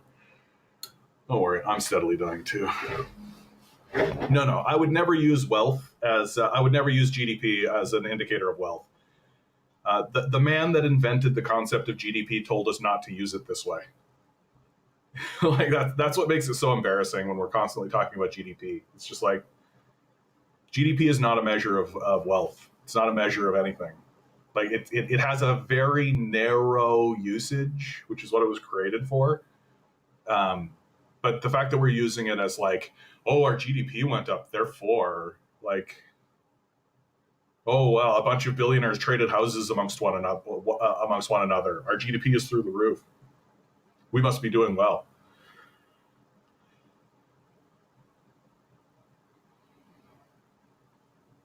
Short Defiance says China hasn't because China limits the very capital flow and internal expansion. There isn't as much freedom as you may think. So here's this word freedom, right? I've come to learn that freedom means many different things to many different people. The freedom to do what? The freedom for what? Like, there was a period of time in France where men were free to rape women. It's a real thing in the 15th century. Like, rape was legal in France. Men were free to rape women. Is that the type of freedom that we're talking about? There's a period of time in America where white men were free to own black men and women. They had that freedom. So this word freedom that gets bandied about a lot, like free to do what? Free to accomplish what? Free to achieve what? And if you break it down for me and you say free to impoverish other people for your own benefit, then yeah, I'd like to have less freedom. I don't want to have free rapists. I don't want to have free serial killers. I don't want to have free landlords. I don't want to have free exploiters. Like, so this word freedom, it just gets tossed around as if I'm supposed to be like, oh, freedom. Yeah, there are certain types of freedoms I don't want people to have. And you don't want people to have, unless you're a crazy person. Like, you don't want people to be free to just murder people. You don't want big, massive corporations to be free to put poison in your food. But this is the type of freedom that we're talking about. So I'm very skeptical when people start bandying this word freedom about. Free to do what? What kind of freedom are you talking about? Free to own slaves? No thanks. Freestyle says, I never thought about the impact of Vietnam with China. It's a very good point to think of. Yeah, I'm not surprised, Freestyle. I seem to be the only person that has made this connection, that the Vietnam War actually had an impact on Chinese society. And that, like, that World War II actually had an impact on Chinese society. Like, I think this is a phenomenon that I have begun to term war blindness, that when we talk about the history of nations, we tend to omit the existence of war and very serious wars, like very huge major conflicts. Like, it's very, very common for people who criticize the Soviet Union, and especially Stalin, to completely eliminate World War II and completely eliminate the Nazis. It's just not part of the conversation as far as they're concerned. And if you bring up the Nazis and if you actually talk about the Nazis, it's like you've offended someone somehow. I'm the one that should be ashamed for bringing up the historical reality of the existence of the Nazis. And so there's this really heavy war blindness that exists within modern leftists and with the critique of other nations and other systems, which I think only benefits the empire. The empire wants you to have amnesia. They want you to forget about its wars. They want you to forget that the Nazis were capitalists. They want you to forget all of this. They don't want you to pay any attention whatsoever to the existence of World War II, to the existence of the Vietnam War, right? Because then you might actually know something about this nation. You might actually be like, oh yeah, they're clearly responding to capitalist aggression. Clearly. Freestyle Skates has never understood the comparison of Stalin to Hitler, even before I became a communist. Like, how could the guy who pretty much stood up to Hitler be the same as him? Never made much sense to me, even as a lib. Yeah, it's a form of Nazi apologetics. There's a strain of Trotskyism that runs through it as well. Trotsky invented the phrase authoritarian, which is like, every government is authoritarian, which near as I can tell means it passes laws and expects you to follow them. The purpose of it is to make people not actually look at the real history. Like, if you can just believe that Stalin is Hitler, then you can just live in this abstract space that is cartoonish, right?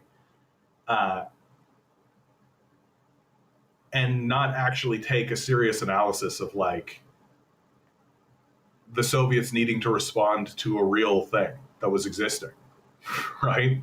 Like, and that there's just this blanket, oh, they're just evil. And so if you can convince people to think that way, you can make it so that they don't actually say, oh, the Soviet system was actually good. Like, it actually helped the people of the Soviet Union dramatically, very, very obviously, very clearly. That's what you don't want.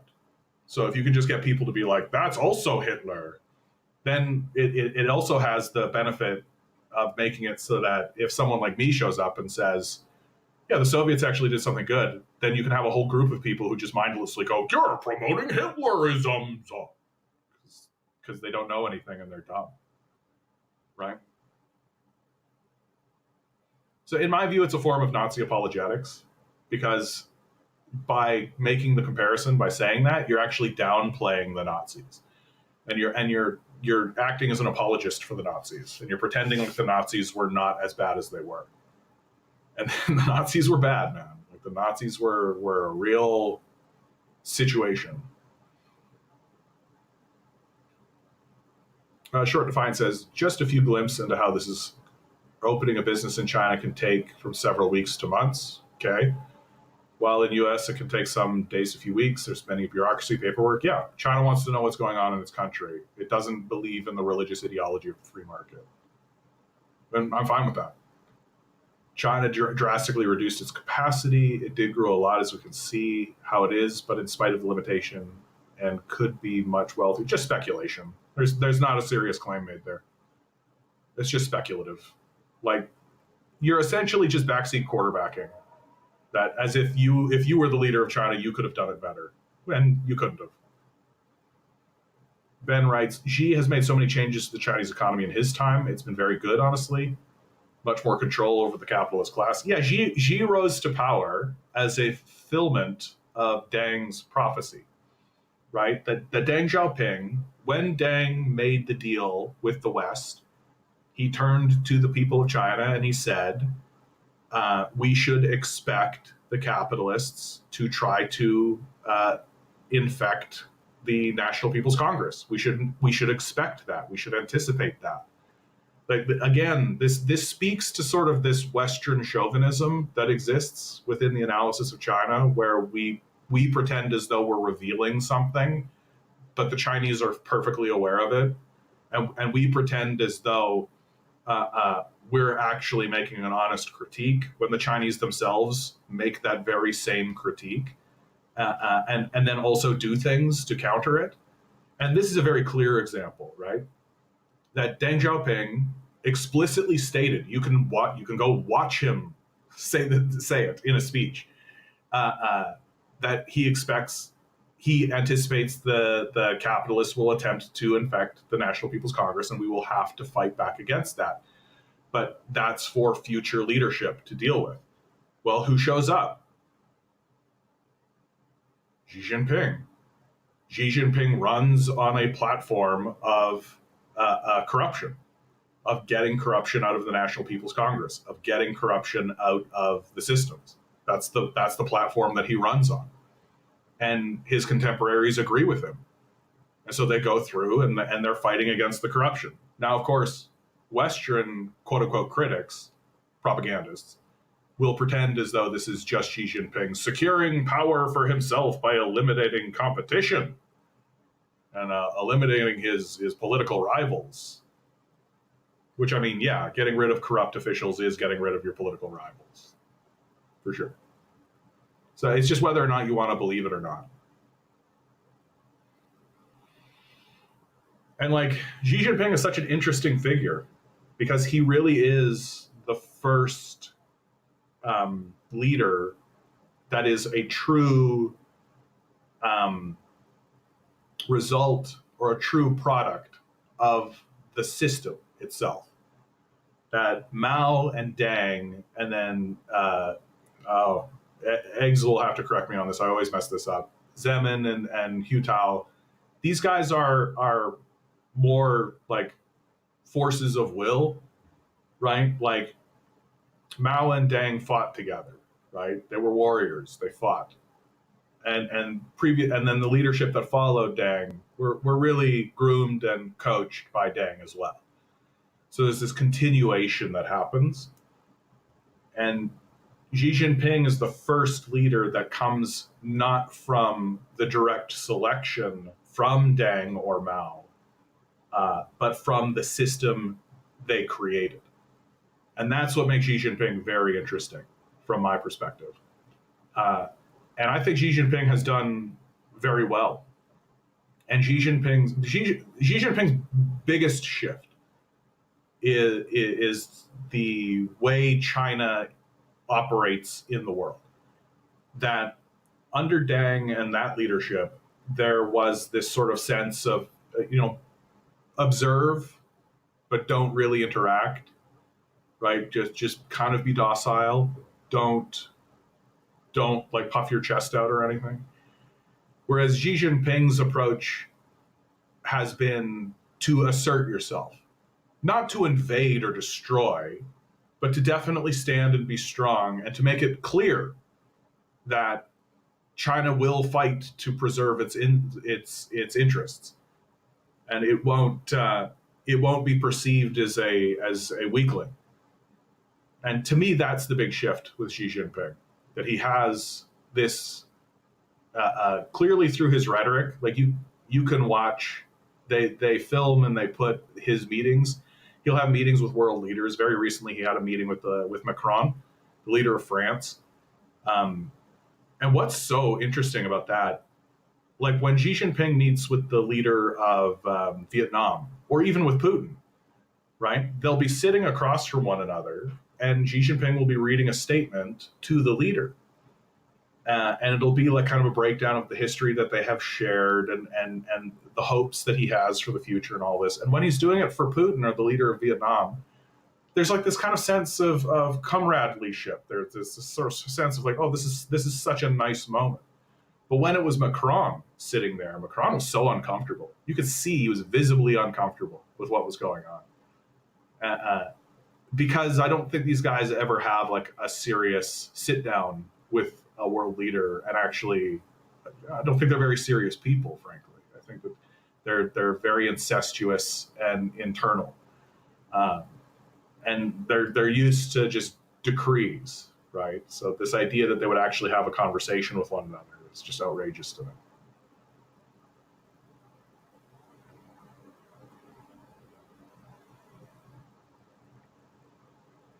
Freestyle Kate says, I also just realized that the whole thing about China limiting the amount of births allowed was forced upon China by America too. Is that true? Um,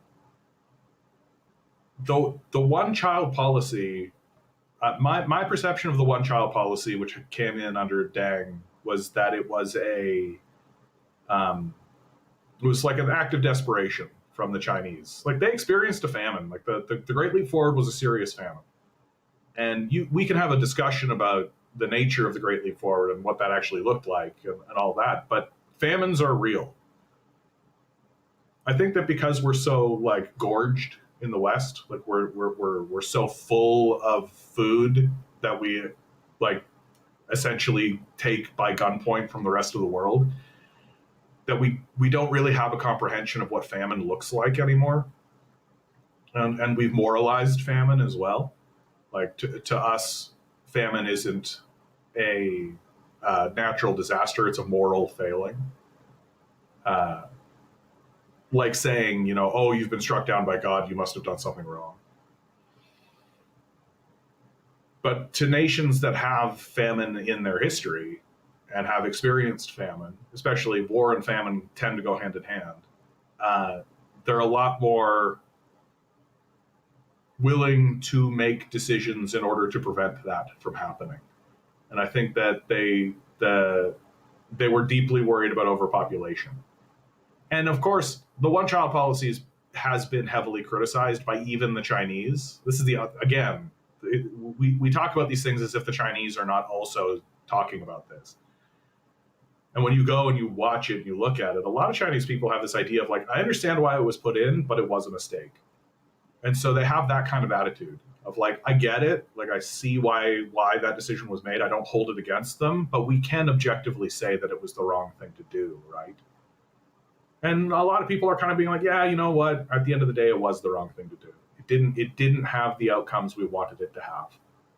And so we move forward from that. But if I don't know that this whole the one child policy being forced by America, that's news to me. I'd gladly look at your source for that. Short Defiant. Socialism is like playing with life. Okay. If China was already limited in its capacity because of the psychological and economic constraint, its peak is way more restraining. It has been criminalized. I don't know how to respond to that, man. Like that's just like kind of a series of buzzwords that I don't think really mean anything. Like socialism is like playing with life. What are you talking about? Like that's just a phrase that means nothing.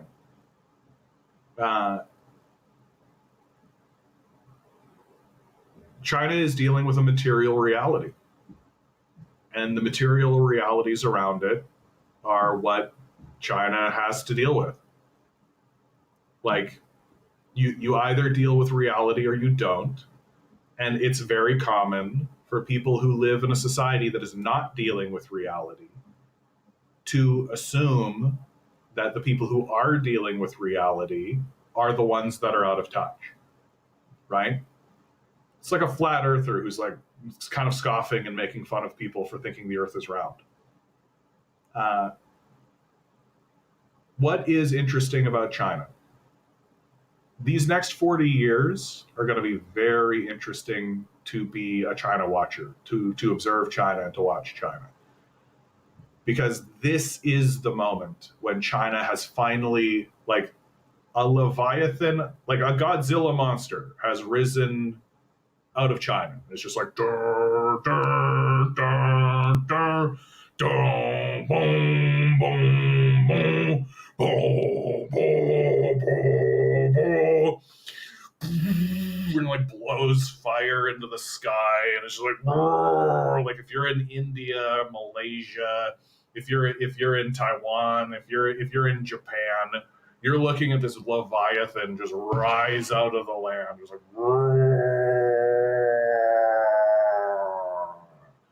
and it's just finished its roar. It's just finished its roar. It's just gone, and is now kind of settling and lowering its arms. And now everybody is holding its breath, going, what is this Leviathan going to do?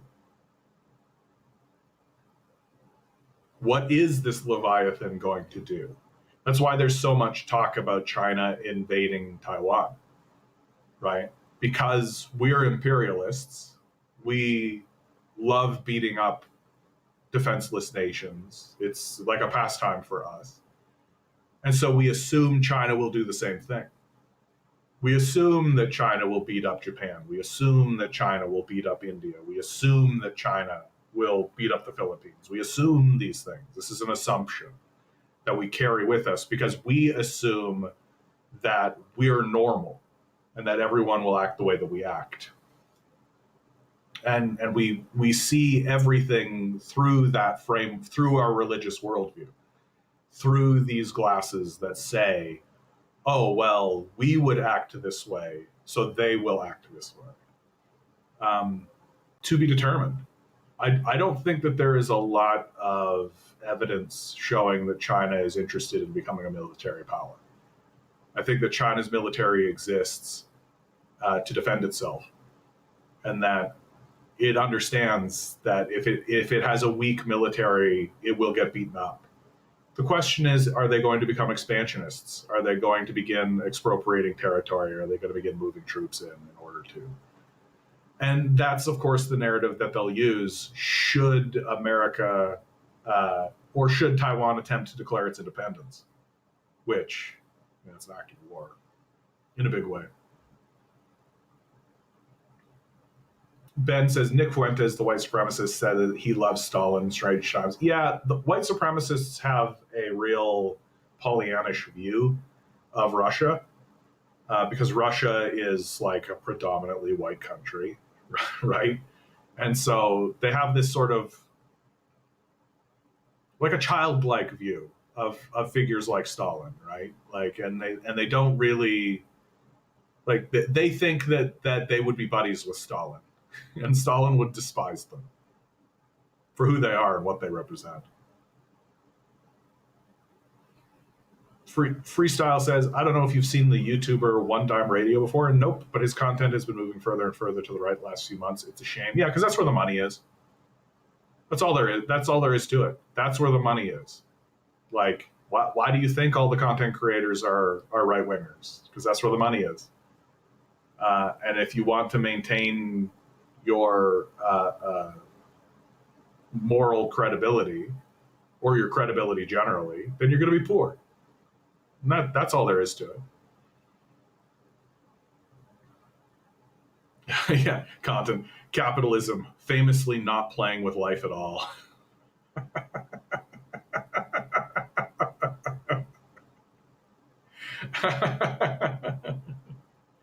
Yeah, it's just a nonsense phrase. It doesn't mean anything. Like, am I playing with life right now?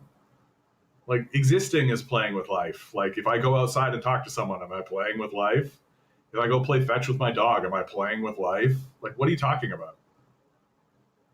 It's a thing that you say if you think that you've got life all figured out and you think you know what the baseline of it is. Ben says, I don't think it would be bad at all to live in a small apartment in Shanghai if you were Chinese. Yeah. I mean, the ownership rates amongst Chinese citizens is like 96% or something. So, like, yeah, people still think Russia is a peasant country. Yeah, it is. See what I'm talking about? Like, how do you have a conversation with people like this? Like, are there poor people, or is there like a peasantry that lives in Russia? For sure. Just like in America. Right? Like, you're always going to find people who like live in the hills in like rural country. But like, imagine believing that the people who are currently defeating the EU in a war are a peasant country. Like, it's just kind of embarrassing. Russia seems to be doing, I guess you mean more than America in terms of inflation these days. Well, Russia very recently tied their money to the gold standard. Seems as though as the American dollar collapses, they're working really hard to try to stabilize their own currencies, and frankly, pegging your currency to a commodity like gold, not a bad idea if stability is what you're after. XD says, I'm just waiting for this guy's mask to fully come off. Yeah, it does seem to be the case, XD. I mean, we've seen that over and over again, right? Like the people who come in and act as the defenders of capital, it's not too much longer. It's like Wing Wing, who was in here not that long ago, who basically just finally confessed that he didn't care if people starved in the streets as long as it meant somebody made money, right? Just kind of base Nazism. It's sort of an inevitability. Short Defiance says nobody seriously thinks Russia is doing better than America economically. Yeah, no, I'd say that Russia is like in third place in the world economically. And I mean it's especially bad because Russia has been forced into a position where it has to defend itself militarily, and so it has to funnel a lot of its money into its defense budget, and it doesn't want to. It would much prefer to be spending that money on itself, right? And spending its resources, not training people to go to war, but training them to be engineers and architects and building up their internal economy.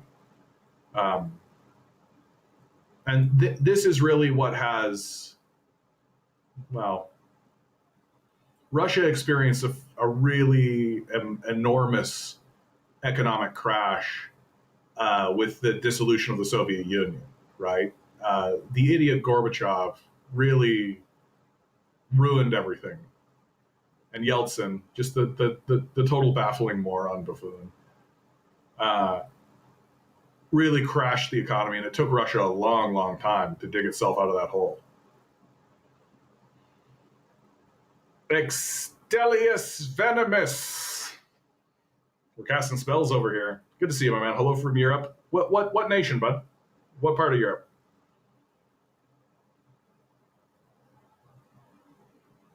And so Russia has been. The story of Russia is like kind of heartbreaking. Like it really is. Hindsight is 2020, though. So the criticisms that you can levy towards the Soviets and towards the Russians, like, it's very clear that post World War II, post Stalin specifically, there is a attitude that comes in that says we need to befriend the West.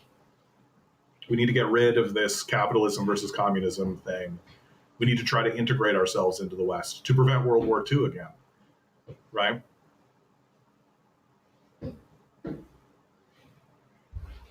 Ooh, you're from Ireland, man. Every time I hear anything about Ireland, it sounds good to me. Ireland just recently passed a basic income for its artists. The position of the Irish government on the Palestinian question has been dead on the money. Yeah, I'm glad to have you in here, my man. Extelius Venomous said, "No good guys in geopolitics, unfortunately." Yeah, you have to deal with the reality that exists. That's really just the truth, and that's the hard pill that people really can't swallow. It's so ironic because communists get called utopian so often, but nobody's more utopian than a capitalist. Like the capitalist worldview is just utopian nonsense, and it's especially bad because they have absolutely no backing for it. Like the people who live in the people who are prospering under capitalism are doing so because they're extracting wealth from some other nation. So.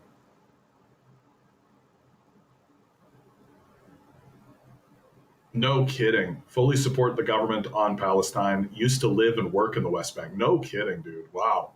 That's pretty extreme. That's pretty extreme. How long were you in the West Bank? That's wild.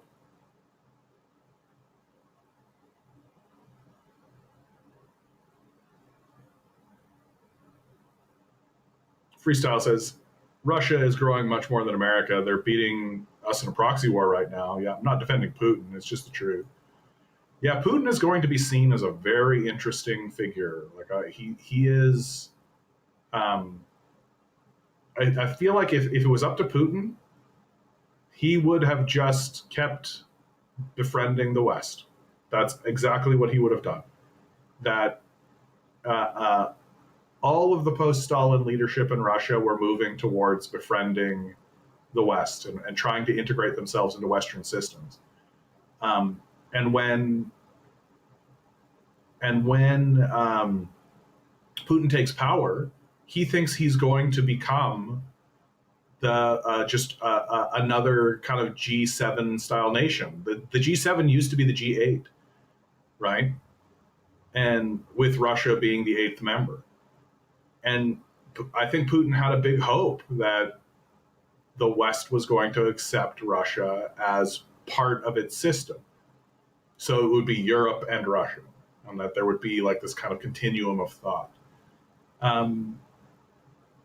And at the end of the day, America just wouldn't let it happen. And they blew it up. And you can see, if you take a look at the trajectory, it's especially like through the Ukrainian conflict, like Putin was forced to pivot, basically. And you listen to him talk about it, and it's heartbreaking. It is heartbreaking. Like, if it was up to him, he just would have continued integrating into Europe, into the SWIFT systems, into the World Bank, into all of these integrated systems, and he would have gladly done it. He would have done it gladly. He just would have and presided over a fairly peaceful period of time for Russia, and he's sort of forced into a position where he has to become a war leader. He didn't want to.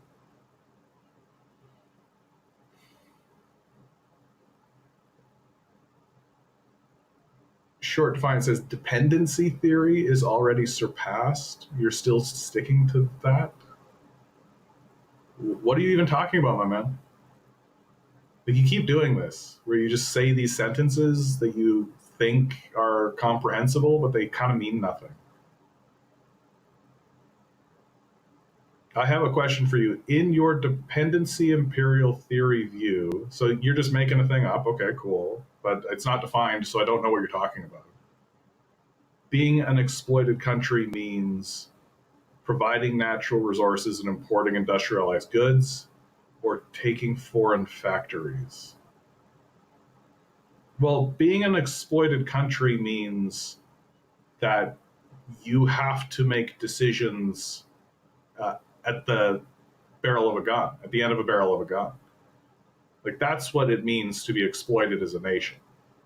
That you're not making a decision, or the nation isn't making a decision for what it feels is best for itself, free from this sort of external threat, right? That they have to make a decision or else face consequences, right? It's very simple to understand. Like, I feel like you're trying to misunderstand it, and you're trying to make it more complex than it actually is. It's not that much different than just school bully shit, right? That there's a significant difference between one child going up to another child and giving them a cupcake, and another child, and that same child giving over the cupcake while being like having a fist ready to go. Those are two very different pictures. And I just don't think you should be struggling with that. It's very basic. Well, I don't really know what you mean with dependency theory. It's a nonsense phrase that means nothing. You've just invented it. I don't know why. Like, dependency theory, what is that? I've never heard of that ever. Nobody has ever said that. So if you could define that, that would be useful. Because I can't really speak to it if I don't know what you're talking about, because it's just a nonsense phrase you invented. The Leninist dependency theory. Can you define it? Just define it. Really easy. Like, I've read all of Lenin, and I've never seen this dependency theory. So I assume this is like some Trot stuff or some Nazi stuff that you're bringing forward, and that has been imposed on Lenin. Like you're getting it from someone like Carl Schmitt or something.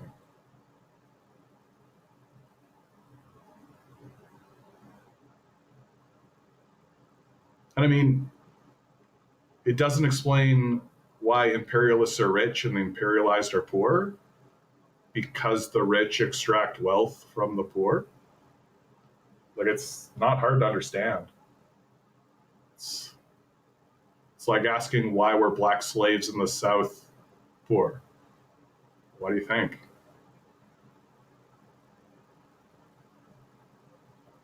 Isaac says someone asked Putin recently if he's interested in joining the G7, and he said there is no need as they're in decline. He sees the future of the global South. Yeah. No, I mean, Putin, like, this is the thing that's really interesting about Putin, man. And you can criticize Putin. I think Putin is not free from criticism, of course.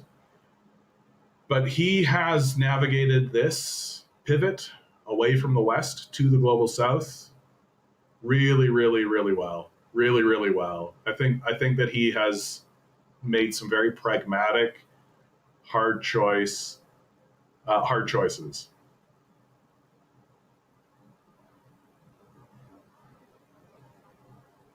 Short Defiant, man, do you not know like the basic history of colonialism? Like the basic history? Like, what do you mean when you say extract wealth from poor countries?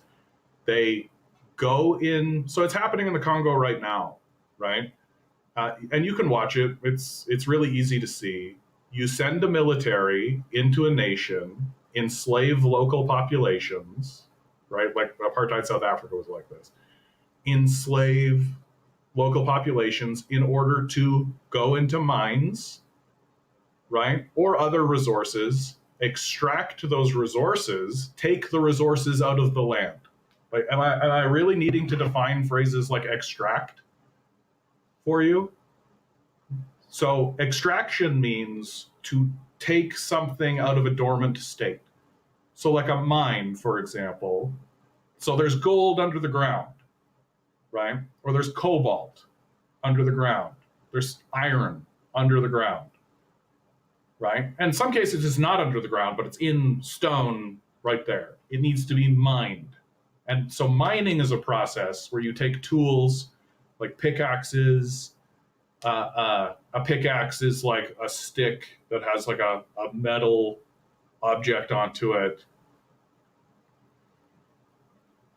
So Short Defiant says, okay, so if they take gold from somewhere in Congo and that's sent to America, now America is rich?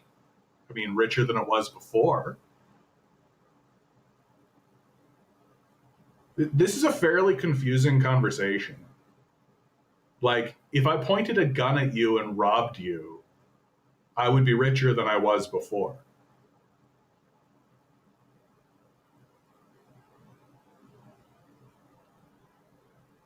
Venomous writes, exploitation, usually politically, subversion, slavery. Yeah, historically, it's still used today. The modern wealth of advanced nations is built on the foundations of colonialism. Yeah, and it's coming to an end. That's the thing that's going to be so crazy to watch. A lot of African nations are beginning to pivot away from Europe and are beginning to say, yeah, we don't need Europe anymore. And in fact, Europe is just a burden on us. Why are we sending our resources to Europe? Why are we sending our wealth to Europe? Like, why are we sending material assets to Europe? For what? For what end? For what reason? Why? Because 500 years ago they came over here and enslaved us?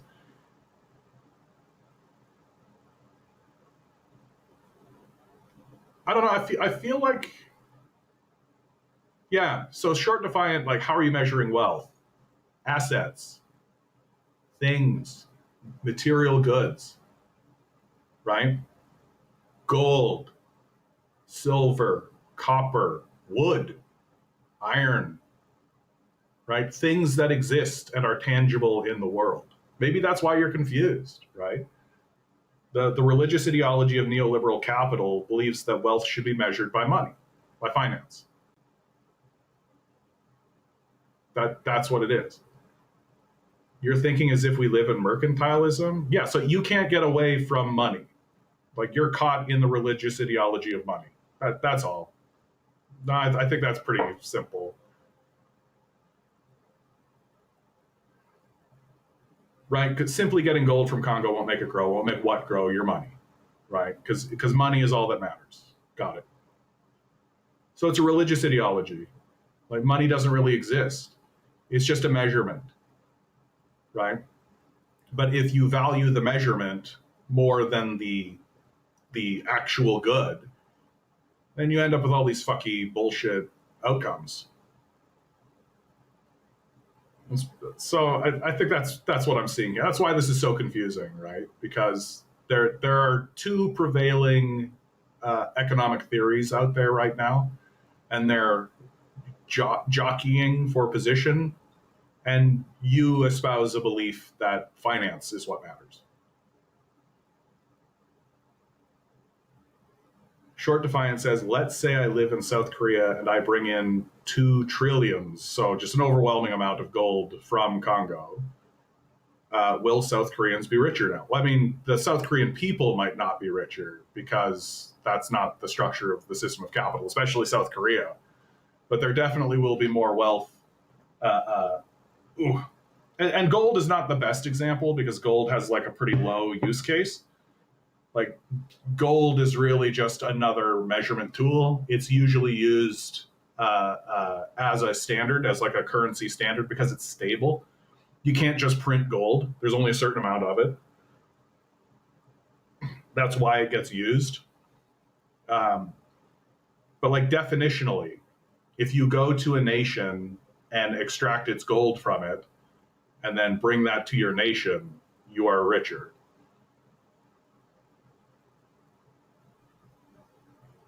Right. Again, gold is not the best thing to be using for this. And it's not even the thing that's happening. It's the cobalt. That's what's happening in the Congo. It's the cobalt mines. Something like 80% of the world's cobalt is in the Congo. And so there's huge proxy wars. Under Obama, China owned like 80% of the mines that existed in the Congo, right? And so there's this pretty enormous, like there's a genocide happening and there's a proxy war that's currently happening to get access to the cobalt.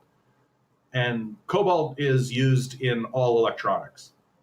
Like it's what makes touchscreen technology possible. Yeah, Short Defiant, man, I just think that you're trying to not understand what's being said. Like, I don't really understand what, like, you seem to keep asking what is wealth because you seem to think dollars are wealth or that money is wealth, right? That, like, but that's assets are wealth. Like, that's just the truth. Like, a factory is wealth. The ability to process goods, the goods themselves. Okay, you're just embarrassing yourself, so I think I'm just going to move on. Like when people disconnect from actually being able to communicate properly, it's just kind of embarrassing. Yeah, so I have the gold. So what? Rich? Me rich now, right? Yeah. Well, I done a product that done. It's just getting embarrassing, dude.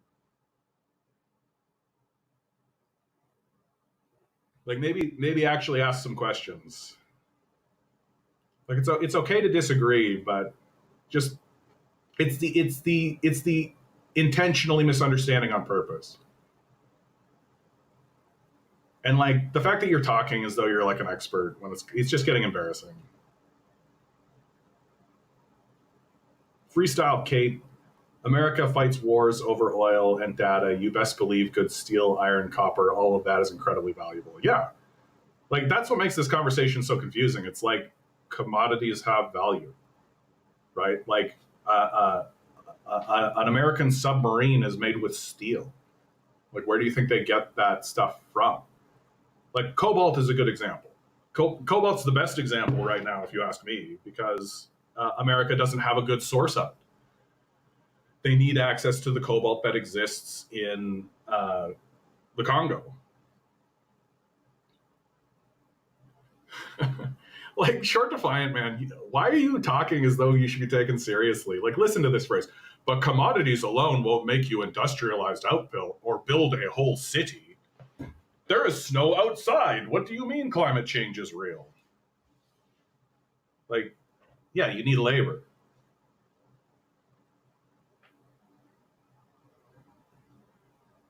Hope you're doing well, bruh. Bruh, I swear to God.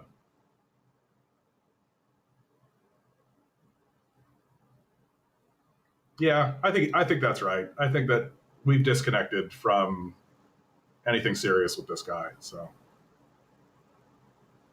at first I was willing to play along, but it's just gotten so cringy.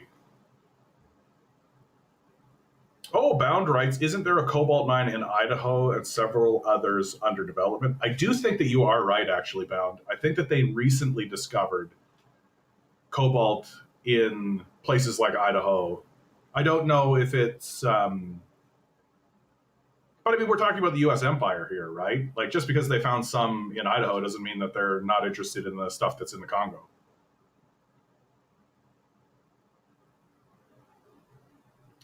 Content, John. They're very serious, John. Yeah. No, it's true. I just like it when they come in here and they kind of embarrass themselves in front of everybody, right?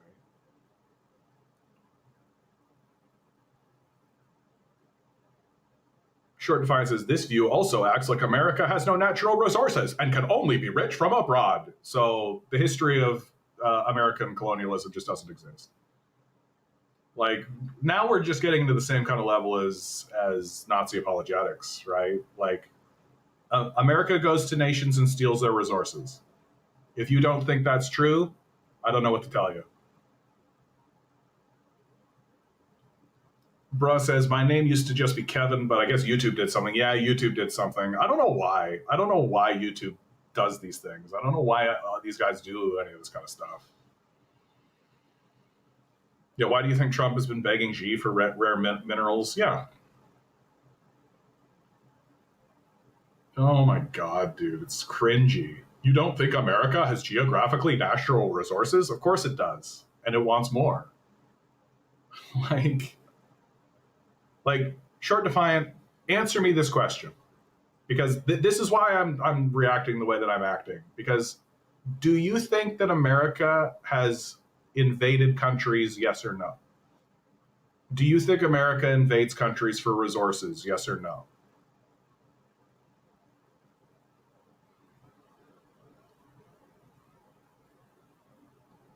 Stellus Venomous says they steal by proxy, not directly. Usually, I mean Iraq, it was pretty direct.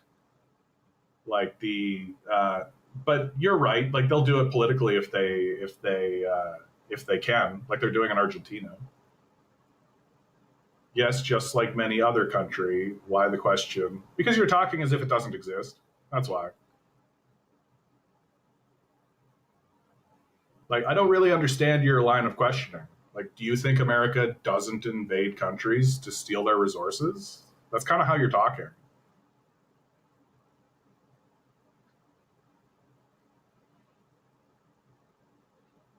Content, I know I've been obnoxious about health this year. The last single to release before the album is Trash Decade. Short Define says, you're acting like Russia doesn't want the rare earth and natural resources in Ukraine. Like, I mean, it clearly does. Like, it clearly thinks about that kind of thing for sure. I think that Russia never wanted to engage in this war in Ukraine. Like that it was a conflict that they were really drawn into, and that's what the history says. If you care about the history, but like if you're going to force Russia into a war in Ukraine, then yeah, I will definitely think about getting access to those resources. Short Defiant Man, I don't understand your point. Like you're just kind of cluttering the chat. Like I don't understand why you're so huffy. Like what's your point? Like that nations care about resources? I don't get what it is you're driving towards. And frankly, I'm like getting on the edge of just getting rid of you because it's getting tedious. Like what's your point? Like you keep wanting me to respond to what you're saying, but you're just kind of saying countries like resources. Okay.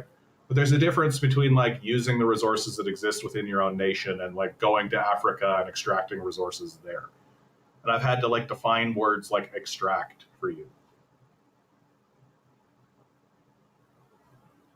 Short Define says the truth is, this is just the classic America is like every place else, and that China will act exactly and that Russia acts exactly like America, and that America isn't unique in this regard, right? We don't need to.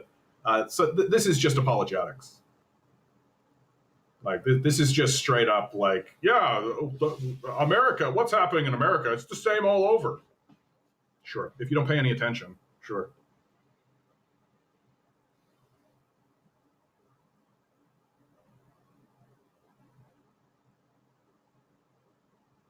Austin says, my crackpot conspiracy theory about Short Defiant is that it's Long Defiant trolling for fun. Short Defiant says, Russia is invading another nation. I mean, that's a very trite way of saying it. I think I would direct you to someone like John Mearsheimer or Jeffrey Sachs.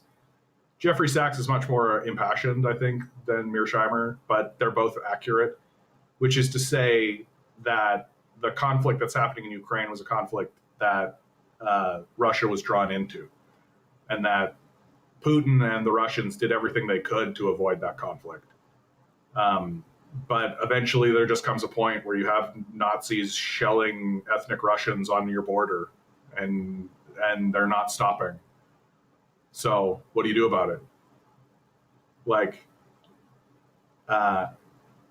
you're just ignoring the coup that happened there. You're ignoring the Donbass war, which is pretty common, right? It's pretty common for people to ignore the antagonism of the West. That the West, like, what was her name? Victoria Nuland. Was it Victoria Nuland? Anyway, we have the Secretary of State on. Ukraine is an interesting question when it comes to Russia, right? Like, Ukraine has been an independent state for a shorter period of time than it was part of Russia, right? So, like, there is an interesting question there, and there is an interesting conversation to be had, but the idea that it's just big bag Putin going in there to take resources, it's like a childlike view. It's kind of unmoored from anything serious. Like the Canada and America. Oh, you mean the 51st state, like your president has been saying, right? Like and I mean, the history of Canada and America is like fraught with conflict, and is also like pretty distinctly different.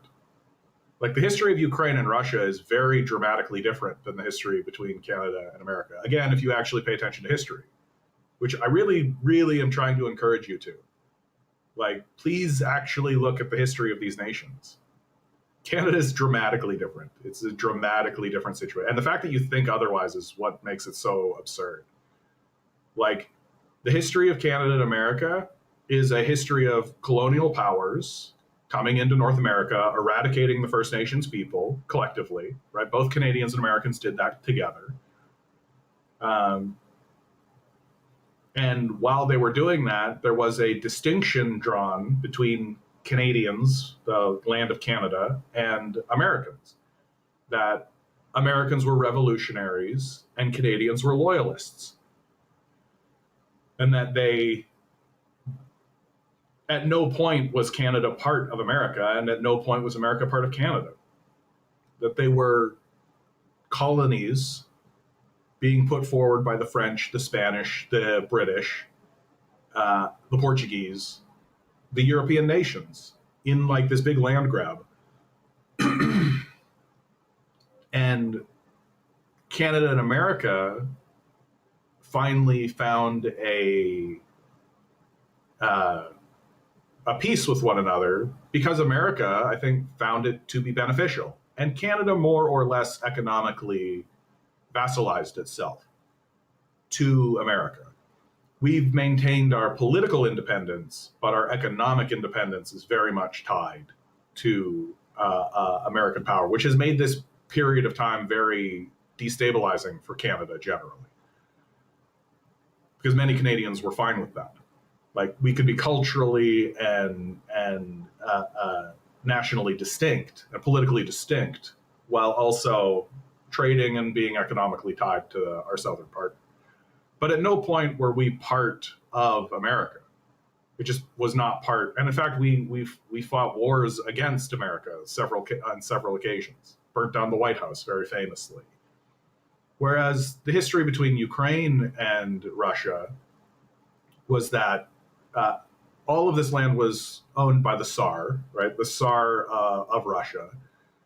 And during the revolution, Ukraine, as well as several parts of several other nations right around the borders of what is modern day Russia, create a union and create the Soviet Union. Ukraine, along with Russia, depose the Tsar, and through this union period, they fight a world war together, right? So it's a very different history. It's a very dramatically different history. So the comparison between Canada and America versus Ukraine and Russia it's not really there. It's not really there.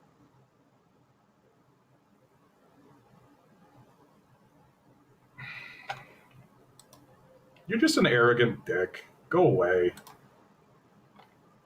Bye-bye, dumbass. There just comes a point where you're too stupid to talk to anymore.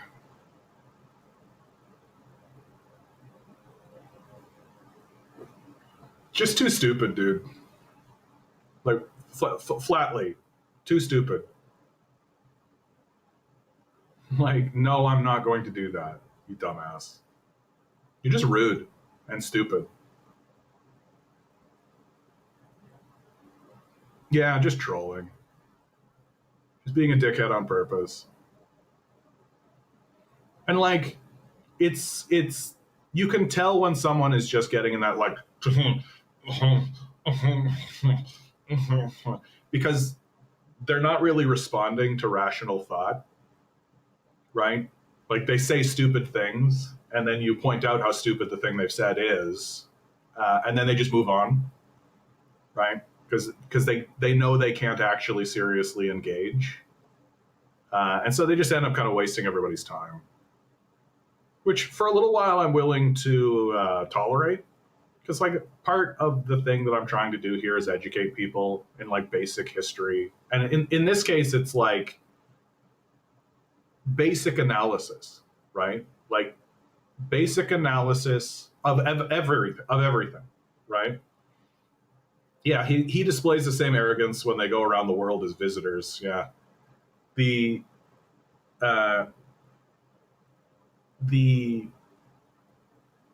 my big hope while I do this is to try to get people to understand that like there are proper ways to analyze things and there are improper ways to analyze things, right? You can analyze things with your assumptions, or you can analyze what's actually going on.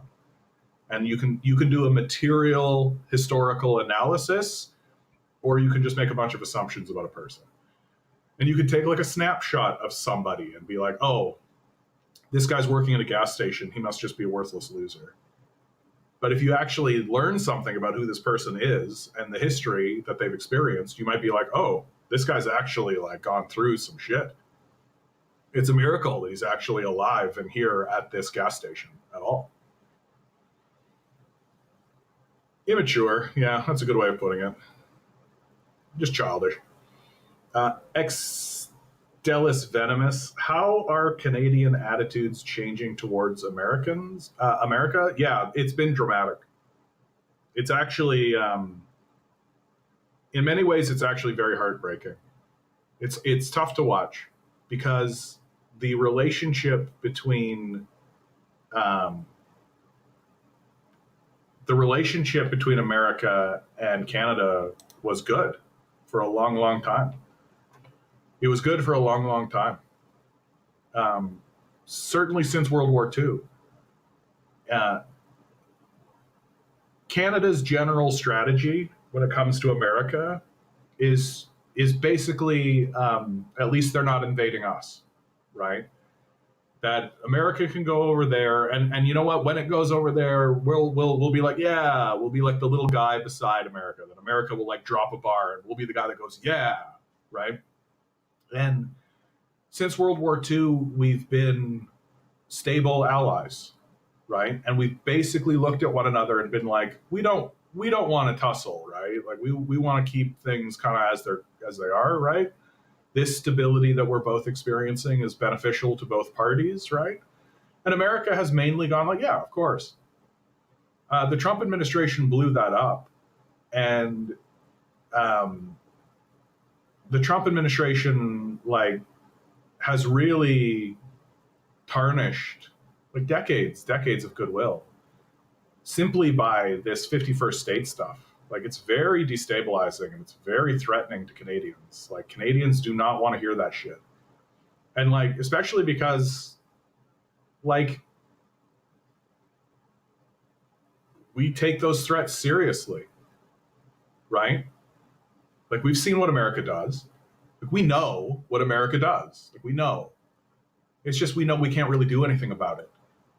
And so our entire strategy has just been to be like, yes, sir. Yep. Oh, whatever you say. Oh, you're going to do that? Well, we're not going to join you, but like as long as you're looking away from us. And all it really took to scare the shit out of every single Canadian was for that big Leviathan giant to turn and look at us and say, I want you. Like that's fucking scary. Can they wean themselves off dependency? Can Canada wean itself off dependency of America? No, never. Never, never, never. We are economically dependent on America. And it's just the truth. Like, Canada will have to go through, to give you a sense. So I'm from Manitoba, right? Manitoba is a prairie province. Farmers, ranchers. And Manitoba has, so Manitoba has hog farms, right? But we don't have any processing plants to actually send the hogs to be slaughtered and turned into meat for sale. We don't have that infrastructure. We never built it. Because the rationale was, well, there's a hog farm right across the border in Minnesota. Why don't we just make a deal with Minnesota to say, hey, Manitoba is going to send its hogs down to Minnesota, get them slaughtered there, send them back. And this is called free trade, right? No tariffs, no taxes, no nothing. It's beneficial to all parties. Just let this happen. It's geographically good. It's good for the people of Minnesota. It's good for the people of Manitoba. Just let it happen. Okay, so slap a 25% tariff on that. So the hogs that go across the border, 25% tariff. So the plant that buys the hogs have to spend 25% more. And then we buy the meat back, right? So that has a 25% tariff on it. So you're basically destroying that industry. And that's just one industry. And all industry in Canada is like this, where we produce the raw material and the processing happens across the border because the Americans have 10 times our population. So they have a stronger basic infrastructure.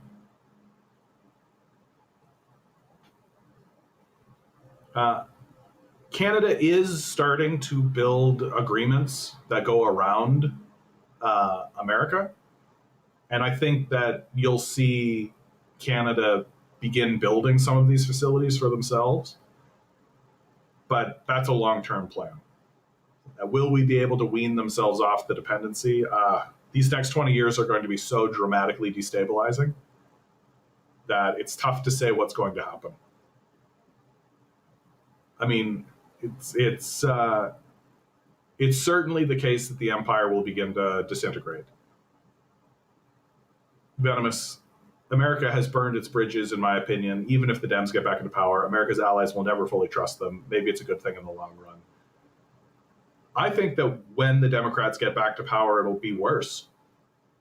And a big reason why it'll be worse is that a lot of the policies that the Trump administration has enacted will be entrenched with the Democrats. That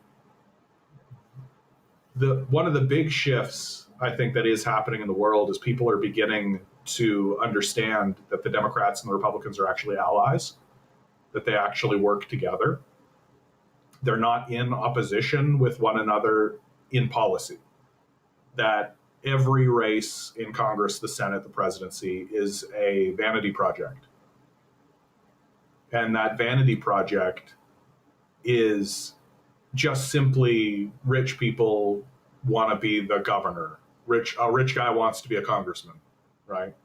I'm going to go to Capitol Hill, but really, like, they're only going to Capitol Hill because they know that they want to be an oil lobbyist, essentially, right? And they're the guy that the oil lobby is like, yeah, we're going to put you there, and they're like, cool. How much does that pay? That's it. And so, to me, I think when the Democrats get back into power, which they will, everyone is going to watch them entrench ICE. That, to me, is the big one. That when the Democrats come into power, they're not going to abolish ICE. They're not going to do anything serious in regards to ICE. They're certainly not going to prosecute anybody or cause any problems for anybody. They're just going to entrench ICE as an organization and make ICE even more powerful, probably fund it even more. Like, how do I know? Because the same thing happened with, like, Homeland Security. Like, the Democrats got into power and Homeland Security stayed and they entrenched it. So they'll do the same with ICE. And when that happens, the world should look at it and be like, oh, you're all Nazis. We were here being like, the Republicans are Nazis, but you're all Nazis. Like, okay.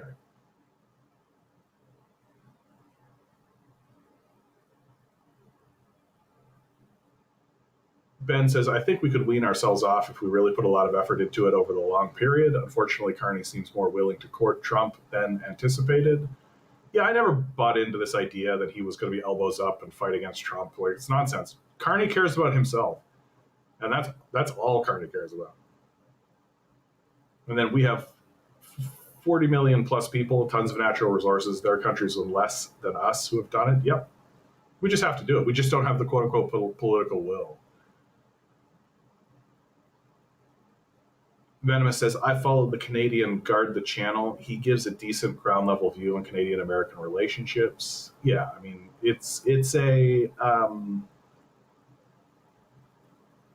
I do think that the future of Canada and America is balkanization generally. That America as a project will begin to disintegrate. And so the question, and like that'll also happen for Canada, right? And so the question is, what will the new allegiances be? What will the new allegiances be? Like, which state will buddy up with which province, right? What cluster of states will buddy up with one another? What states will go alone, right? There's just going to be a point when every state will understand that the federal government is just burdensome and doesn't actually do anything of value for them. And that even military expenditures will become state level. Like, when guys talk about states' rights, they're talking about the balkanization of America. They're talking about America falling apart, right? When they talk about small government, that's what they're talking about. And that each individual state will become its own kind of fiefdom and its own kingdom and its own kind of structure. And some of them will go left and some of them will go right and some of them will just collapse into a kind of a quagmire. It's very difficult to believe that, like, Louisiana will do very well. It's very difficult to believe that Mississippi will do very well, you know? And it's pretty easy to believe that a place like California will eventually just be like, oh, fuck, man, fuck all these tariffs, fuck all this stuff. We're going to be making our own deals with places like China. We don't need your permission.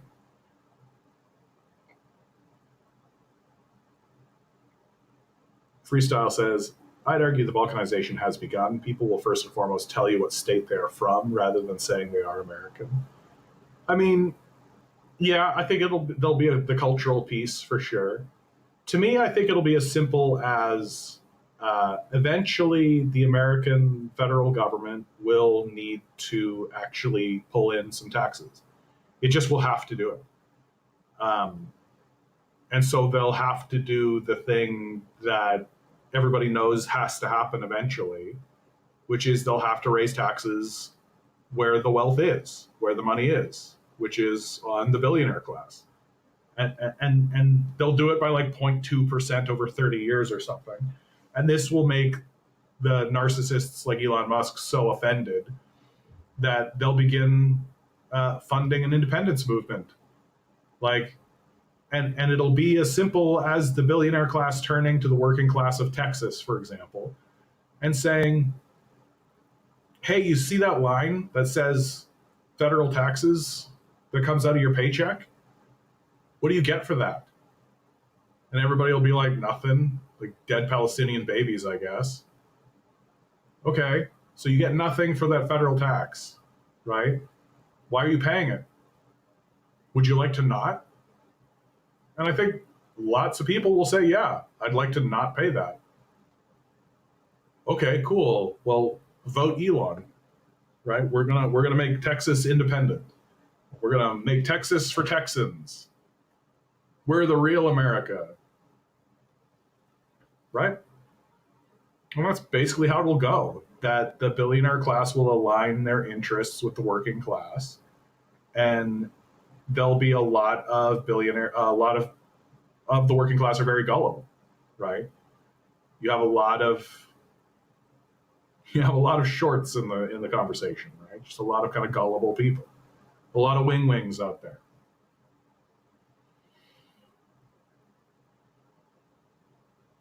And it's not going to restabilize itself because it's structurally destabilized, right? It's designed to fail. It's designed to collapse. It's designed to do it. And it's not going to recalibrate itself.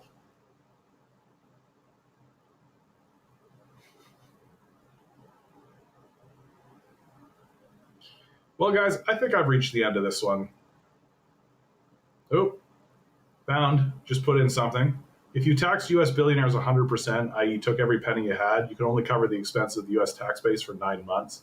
You'd also crush everyone who has a 401k because you would liquidate all their assets, which are heavily invested in stocks, which all our retirement plans are tied to. Yeah, they'll get rid of the 401ks eventually, dude. Like, they'll consume that. Like, Social Security is not off limits for these guys. You're not going to have a Social Security plan. Anyway. Always remember, guys, each and every one of you is a quantum being walking around in quantum energy. These billionaires are spending hundreds of billions of dollars to try to make you realize, to try to make you not realize it. Rebel. Yeah, revolt. Repent. Good luck. We're going to need it.